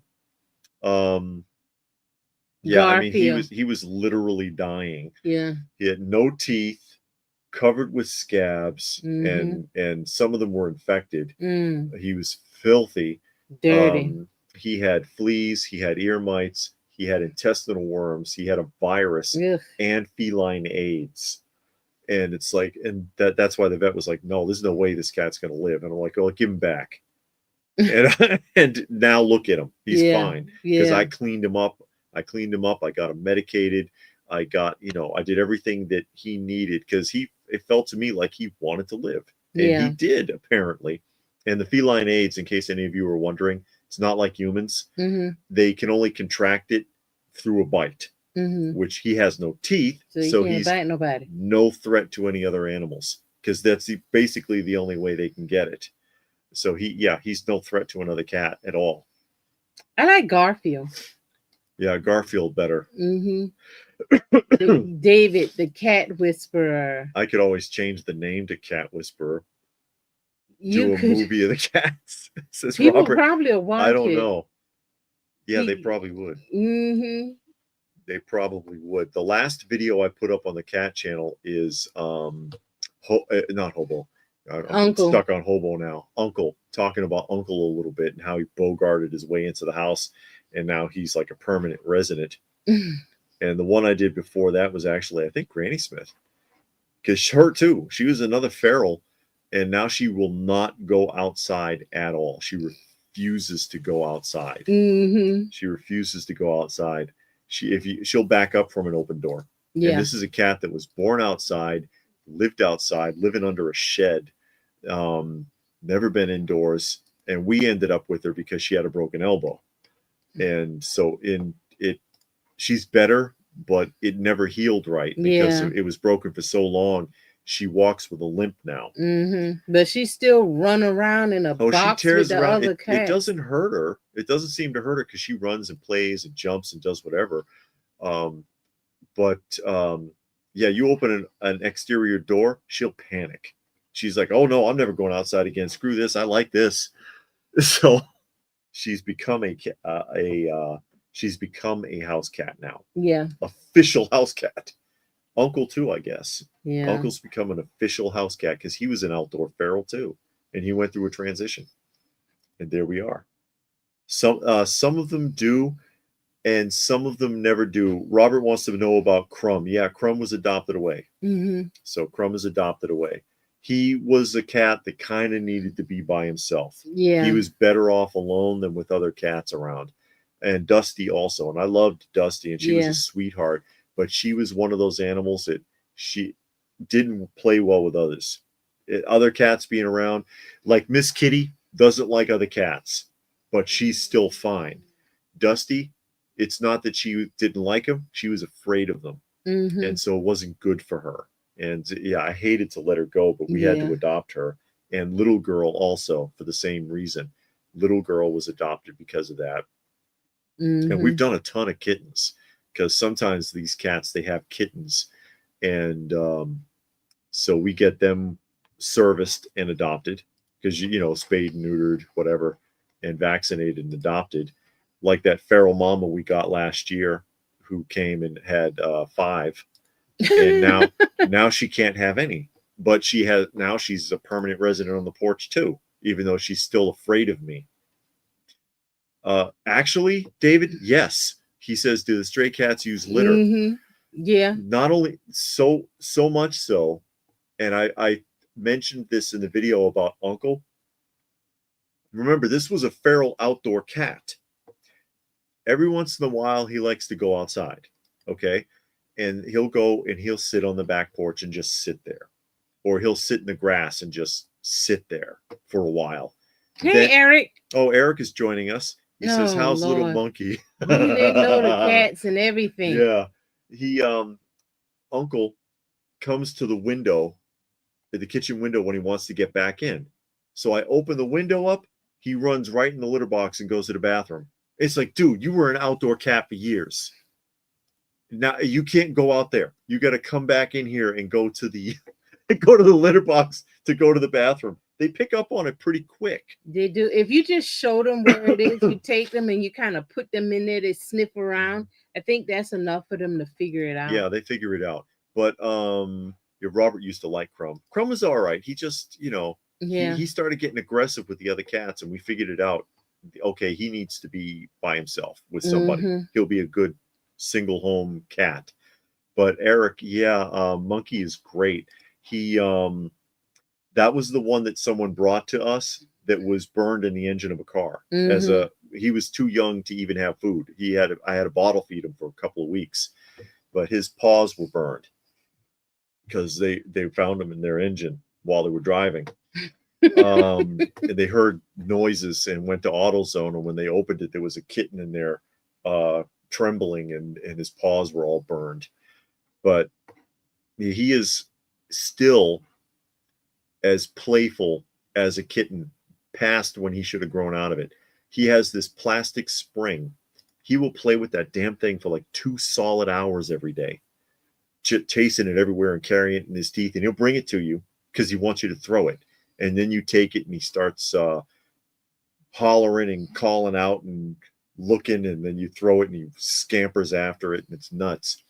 But yeah, he still plays like he's 8 weeks old, even though he's usually a cat starts growing out of it by now. Not that one. Gilgamesh has a cat that wants to be a single cat. I got the second cat, and I still don't think she's forgiven me for it. Yeah. Yeah. Some are like that. They really they're fine with people. But, and like I said, like with Miss Kitty, she hates other cats. And they know to stay away from her. They do. But she's fine on her own in the house. Dusty was afraid. And Crumb was starting to look to pick fights with people. Yeah, we let them play with boxes from time to time, Robert. Any box come in the house, they just automatically jump in it. No Blue Splash, no Thundercat names. No. they don't have any Thundercat names. But we enjoy taking care of them. Yeah, we like the cat. Yeah, they're cool. They're cool. They keep things interesting. They keep things interesting. And again, they keep pests away from the house. They don't come anywhere near the house. Ever. Saturday morning, wants to know if we have Shirt Tails figures. No, I don't have anything. Shirt Tails? Shirt Tails, it was a Saturday morning cartoon and toy. They made toys also, the Shirt Tails. I remember that, but I don't have any Shirt Tail related merchandise.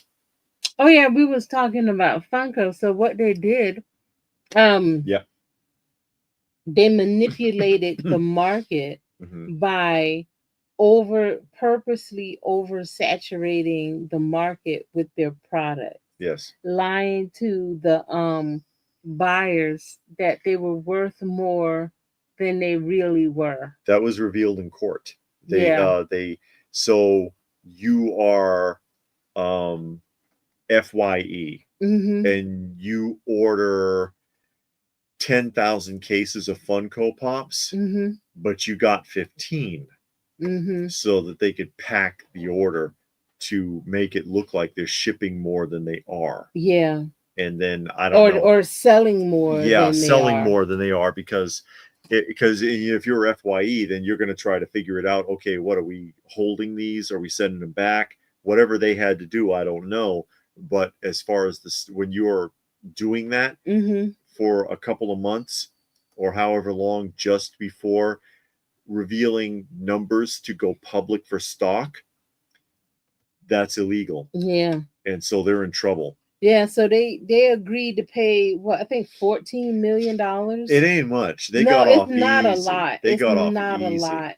Yeah. So I just got a big fine, basically. Yeah, but I thought it was funny because for a long time we've been talking about how they purposely oversaturate the market. Yes. On purpose, and now it has come out in court documents that they purposely really have oversaturate the market, and I think that hurt themselves.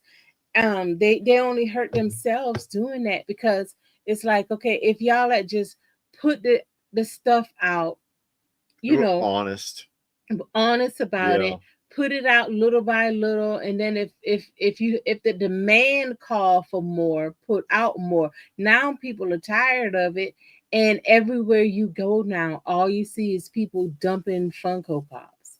They don't want them anymore. When we first started going to shows, you saw tons and tons and tons and tons of Funko. It seemed like half of the show was Funko Pops. Now you don't see any. But then when you go to like Goodwill, Value Village, there was a bunch in Savers. There was a bunch in Savers recently. Yeah, I still collect them. When something really cool come out, like we just saw the King of the Hill. Oh, I love King of the Hill. She might get that. She might be interested. Yeah. I mean, I only get like shows that I actually watched and enjoyed. King of the Hill is a show that I actually watched and enjoyed. Yeah. And I got it in the queue to rewatch. Except for Bobby, because Bobby's a little piece of crap. I like Bobby. I didn't like I hate Bobby. I didn't like Peggy all that much. Peggy's annoying too. Yeah. Bobby's evil. Bobby was tolerable. Peggy started getting on my nerves. Bobby is evil. Peggy is stupid. Bobby Peggy is evil. Stupid. Especially like when she had that guy, that pen pal that talked about he was her student in school, and they were like the same the age. Guy in jail. Yeah. And it's like, how can he be your student when y'all the same age? I mean, she just did stupid things, and you're sitting there like, and then she's like the world's boggle champion, and it's just like dumb things she did. But Bobby was evil. Bobby was rude to people. He was rude to his parents. He was a stalker. After that girl got tired of him and dumped him, and he still kept harassing her. She dumped him because he was weird, and he stalked her. He burned down the church and let Grandpa take the rap for it. I mean, he's an evil kid, and he got away with too much. Honestly, I hated Bobby. Robert says, "How do you feel about Luann?" Luann is dopey, but it's not in a destructive way like with Peggy. Peggy's stupid and knows it. Luann is just not very bright. Yeah, there's a difference. Peggy thought she was smart. Yeah. Because she couldn't speak Spanish at all. Aaron. And then that was a funny episode. Yeah, actually. when she was in Mexico and she's trying to speak Spanish and they're all looking at her like, what? Because nothing she said makes sense. She was gonna go to jail for kidnapping because she got a kid by accident on the bus, and the lawyer was like, maybe I should let her explain in her own words. And then she started speaking Spanish, and the judge is like, wow, she really doesn't understand at all, does she? Okay, you know what? I think this is a misunderstanding. Or when she went to go be the tutor at her favorite soap opera star's house, and she thought the guy was in love with her. Pass at it. That's right. And he had her. It's like, oh my God, that was bad. Stupid. She is pretty stupid. But that show was good. So I do hope that they make like all of the characters, John Redcorn, the son, Dale's wife. I can't remember the name of Dale's wife. Min, Han, oh my God. Han's mama. When Han's mama and Bill were together. That was probably one of their best episodes. And then Han is yelling at him about the house cleaning, but it doesn't sound right because they all know that the two of them have been sleeping together. Everybody knows but Han. He's like, I'm tired of you. You exhaust my mother. You ride her too hard. And everybody's covering their faces, trying not to laugh. That was funny. Yeah. That was really funny. It would be cool if they did all of. I would collect every last one of those. Brian figures. Says the kid sounds like a freak. Yeah, Bobby. To me, I can't stand Bobby. I would want to beat the crap out of that kid. Hank fed the fish crack cocaine. That's right. Because he thought it was some kind of bait. He thought it was bait. He went to the wrong address, and it was Boomhauer. the kid was Boomhauer. Mm-hmm. The kid was selling crack.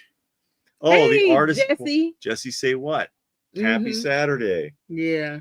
And Dale. Dale, a conspiracy theorist. Dale's pretty good. The bug man and the bug van. But King of the Hill was a good show. Yeah. So like that kind of stuff, I would get when they did Lamb Chop. Lamb Chop is a show that I watched growing up. Lamb Chops play along. Yeah. So it's stuff like that. They do another Star Wars, Spider-Man, that kind of stuff. No. Batman the Animated Series. I love Batman the Animated Series. I watched that when it was on. I used to watch that show when it came on. I've rewatched it several times. So that I would get. It's some things I would still get. I'm not as deep into it. Well, I'm not gonna say I'm not as deep into it as when I started, because when I started it had been out for a while. So I got some of the older stuff and they were still putting out some things. But I only buy the stuff that I'm really into. Like I'm not into all of those Marvel characters, Star Wars characters, a lot of the DC stuff. I'm not into that. So those kind of things I don't get.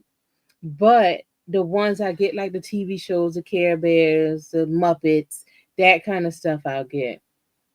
Hey, Mighty D. Mighty D, he says, love you guys. Thank you. How do you feel about the blind box craze that's happening currently? We've never been a fan of blind boxes. But that's not currently blind boxes. I think it's seeing a resurgence. Ew, is it? Yeah. We've been seeing them at shows. Yeah, but we always see them at shows, though. Yeah. I didn't know that it died out. I've never been a fan of that. No, I want to know what I'm getting. Exactly. Yeah. I'm not going to pay you to fill up something, then to be a lot of stuff that I don't want. Yeah.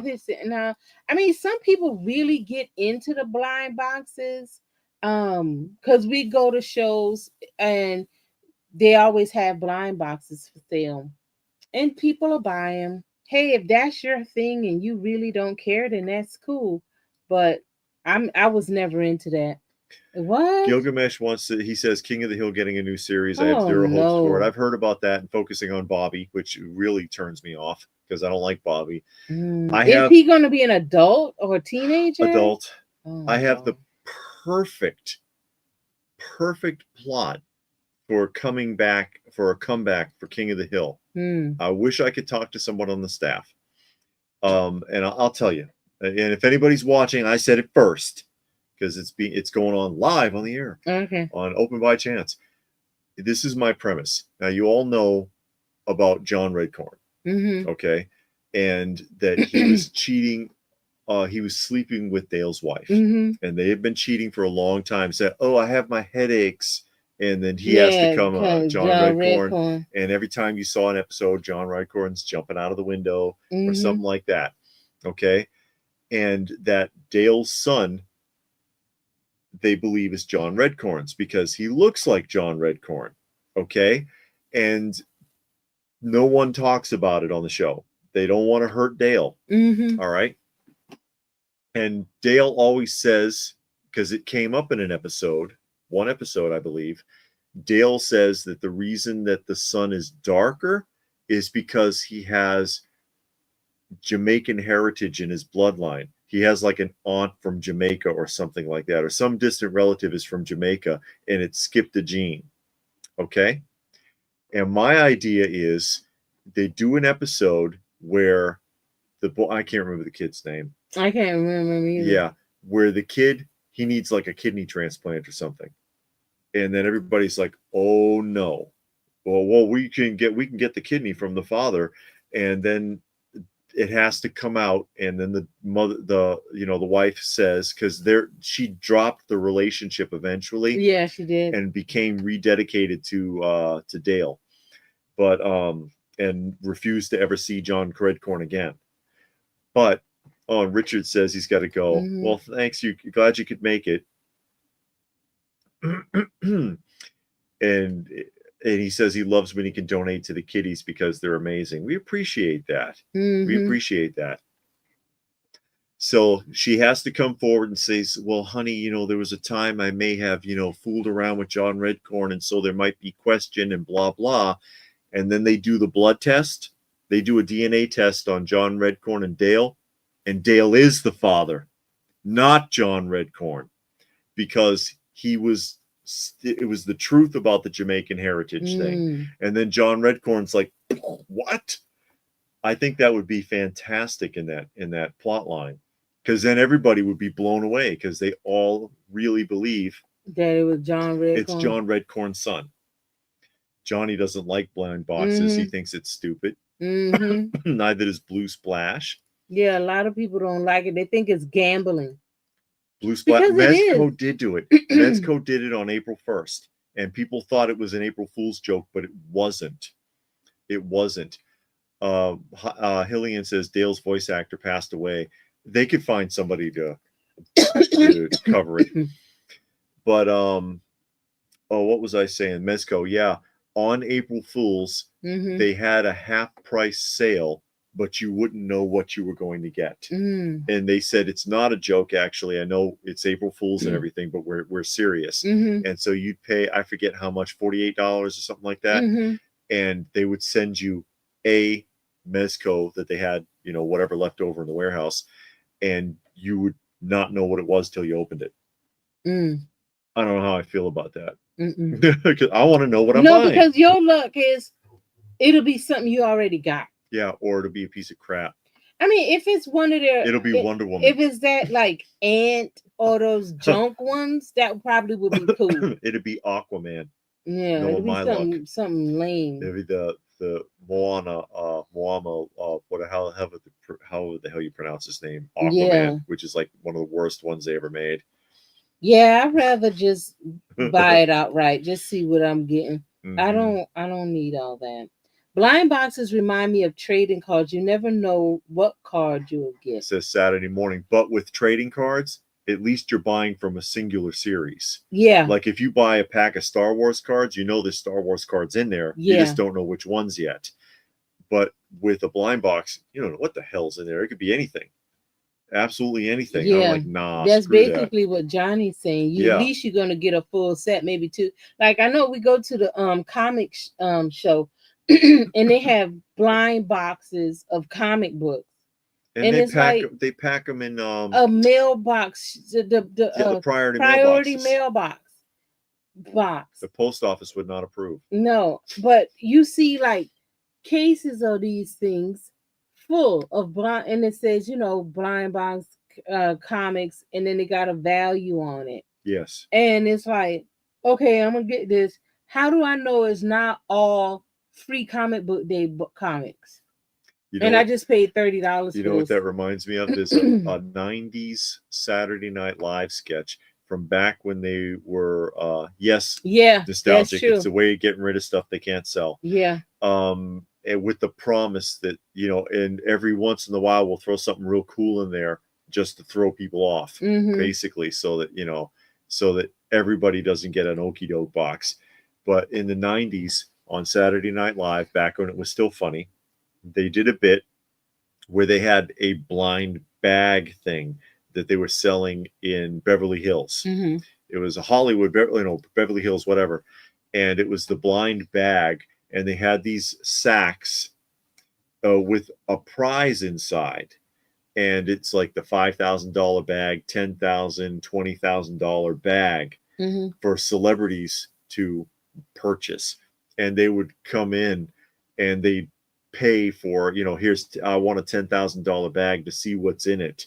And they had a guy, I forget who used to impersonate John Travolta on that show, but he comes in, he says, hey, I was thinking about buying another $20,000 bag just to see what kind of prize I could get. Last time I got a corncob pipe, because that's how cheap the prizes were. And they talked him into buying one, and he goes outside and opens it, and there's another pipe in there. And apparently there's pipes in all of them. But they knew all these Hollywood celebrities, they can afford it. And that's what I always think of when I see those blind bags or blind boxes, that, you filled it with garbage you can't sell. And just to entice people, every 10th or 15th box or whatever, there's something real amazing just to throw people off the scent. then a lot of the comic channels, because I watch some comic channels. Yeah, they do a lot of that. They buy a blind box from this other YouTuber, and they were like, okay, I got a blind box from whoever, and we're going to open it up, and then they show you the calculator of how much it's worth, because they say, okay, this blind box I should have at least $500 worth of comics or whatever. So then they'll pull it out and they'll show you a comic, and you can see that, oh, okay, this is, I don't know, Hulk 130 or something, I don't know. And then they'll show you how much it's worth. You know, it's worth $5. If you're really going to grade every book. Yeah. So I don't know. They always look like disappointed. That. Yeah, they do. But then they still do it again. Yeah, because you always got a chance of getting Hulk 181 or whatever these big books are. And a lot of these whatnot guys do that. And it's like, okay, that's great. You know, you have a couple of real like, amazing books that are in there. For all, I don't know if you really put them in one of your blind boxes or not, Hulk 181 or whatever. There was a guy that had the Hulk 181. That's why she's saying that. I remember that. But I don't know if you really put it in your 100 blind boxes that you were selling. And even if you did, how much did you make in comparison? So much more than selling that Hulk 181, and you gave away a lot of garbage to people, and it may have possibly added up to $300 or $500 worth of value of books that nobody wanted in varying conditions. Yeah, but then people, again, just like some of the other viewers were saying, you gambling, because it is just a form of gambling. Okay, I'm gonna take a chance of winning some big book. It's just like, that's why I won't buy raffle tickets. They say, oh, buy a raffle ticket. If you are not there, you are not gonna win. And I told this lady that one time when she asked, I was like, can I win if I'm not there? Oh yeah. And I'm like, how am I gonna know if I won? I'm not there. Yeah. Yeah. Oh, we'll call you. Sure you will. Sure you will. Now they did do, when I grew up, they did raffles at church. And if you, because we were such a small church. Well, you're a church. It's harder to get away with that. Yeah. If you won and you weren't there, they took it and they gave it to you. They brought it to your house, because I lived in a small town. So you didn't have to be there. They were going to give you whatever you won if you wasn't there. They were like, oh, that go to Jimmy. Okay, yeah, he lived next door to me. I'll take it to him. And they really would take it to that person. Okay. So that, I'm the only people I would trust. But I'm not buying a blind box. I'm not doing raffle tickets. None of that stuff. We were at a show, and they used to do it for a while. I don't know if they do it anymore. But they would raffle off this big old lot of Ghostbusters stuff. You had all of these figures, props, the vehicle, all of this stuff. You paid so many dollars, like $50 a ticket or something. Then you had a chance of winning everything that was on the table, and it was some nice stuff. And you're like, what are the odds? I don't want that. I mean, if I buy a ticket to get in and you give me a ticket, which the Atlanta Comic Convention does sometimes. That. Right. Yeah, you buy your ticket for $5 and you get a raffle ticket. But you got to be there when they call the number. But you got to be there. So you got to stay there until like 3:00. And half of the time you don't want to be there that long. So we always leave. Axel says they have blind bag vending machines in his city, Asian theme. They used to do that. You remember in the gumball machine, they had those eggs. Oh, you couldn't see what was in it. Yeah. And then you get the egg and you open it up and there was something in there. And that was like a blind. And then on the card, on the prize card, there'd be like a watch or something. You ain't getting no damn watch. You don't got that stupid necklace. Johnny's seen Goodwill blind bags. I don't think I've seen that. Well, they're not blind bags at Goodwill. They're just bags full of toys, I think. He might be talking about something else. Is Edwin? Hey, Edwin. says, creator of King of the Hill based it on neighbors that went out to help him fix his fence. You're doing wrong. Them's not the right nails, so he bent back in his house. Interesting. Gilgamesh said he did the monthly subscription box thing for a while, got the Lutaku box. It was actually good, though, and worth it every month if you like anime, but it's not around anymore. Now, I had thought about doing, Amazon had the vinyl record club, and you sign up, okay, and then every month, I can't remember how many records you got. I want to say maybe 5 or 10. And you had to fill out this thing to say what kind of music you like. So they say, you know, what kind of music, what decade, this, that, right there. And then from that, they would send you records based on that. And I read something, I'm like, that might be cool. And they was billing it as a way to start, if you are new to record collection, it was a way to start your record collection. And I was like, okay, that might be cool when I first started. And I read some of those comments, and the people were like, some people were like, okay, you know, this month I got some good ones, or nothing that I got this month was even on my list. Because they asked you what type, and they were like, they were sending genres of stuff that I don't even listen to, that I don't like, that wasn't on my list.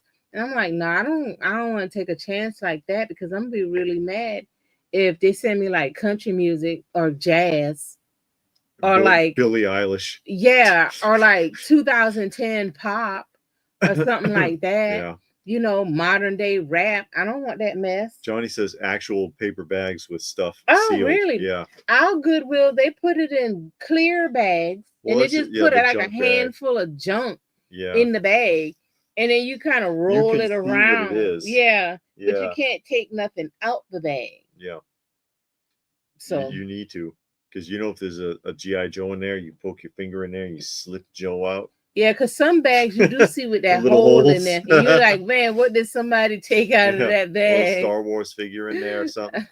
Yeah, rescue him. You have to rescue him. Oh, NECA did the blind bag. Mighty D said NECA did it. But you got to choose your theme. Okay. That's not so bad. Yeah, that's not awful. And that's kind of like what Ollie's did with the comic books. You remember when they had the pack of comic books that they were selling for like $5 or $10 for a while, but then half of the books were gone? Johnny says cereal's the same thing with collect all 6. And first likes Billie Eilish. That's okay. Yeah, you like her. If you like her, that's I know that's if you like Billie Eilish, that's cool. It's just not our bag. No, nothing we want to hear. Yeah, Saturday morning. Don't get me started on thrift store prices, because they have lost their freaking minds. Because they're all experts now. Experts.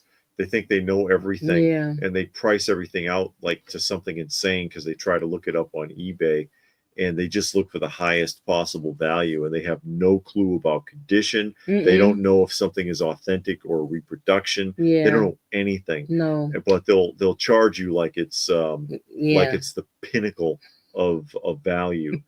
Like and I've told this story before about the See and Say. Oh yeah, they had the See and Say for $50, right? A loose one. And I'm looking at it, and I'm like, that doesn't look right. And I was like, can I see that? And I turned it around, and it's the new one that they sell at Target. You can buy it at Target right now for like $12. I was like, this isn't even an original See and Say. This is the Target one. Used like this, it's probably worth like $4. Maybe. You got to be kidding me. And she was like, I don't know. And I was like, yeah, I know you don't. Neither does anyone else in here, apparently. You know what was funny? We went to Goodwill, and they had a record player. And it was a nice record player. I was like, okay, let's try it out. I went and grabbed a record, put it on. There was no needle. Oh, yeah. And the worker from the back, he comes out while we were messing with it. He was like, oh, yeah, that record player worked good. I tested it myself. I was like, oh, you played it? He was like, yeah. I was like, it's no needle. What's a needle? He ain't saying nothing. So how you going to test it? You turned it on, and you saw that the record spin. Yeah. That the thing, the turntable spun. but you didn't hear nothing come out. No. Plus, there's no speaker connected. No. So you don't know speaker, nothing. No amplifier. No, because it was an older one. Yeah. And no freaking needle on it. None. You don't know what the hell this thing does.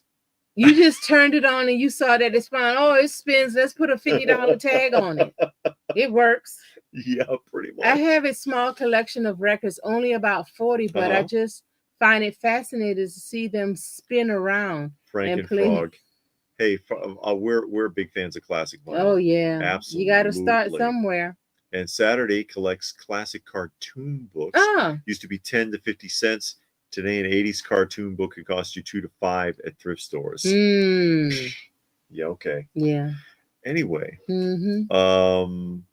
I guess we're going to go ahead and wrap up. It's 10 o'clock where we are. It's 10 o'clock where we are. 10 o'clock p.m. So, exactly. Actually, 10:01 it says. So we got a couple of things to do. So we're going to go ahead and sign off. And we want to thank everybody here today. And we want to thank everybody who made donations for our cat fund. See Stone Sour and Michael and T. Stewart and Stone Sour again. And Sight Beyond Sight and Steve and Pastor Rick and Richard. All made donations to the channel today. Thank you very much, everybody. Thank you to each and every one of you. Yeah, it means a lot to us. We appreciate it very much. And thank you, everyone else, for joining us this evening. Hope you had a good time. We did. Yeah. And we'll try to do this again sometime soon.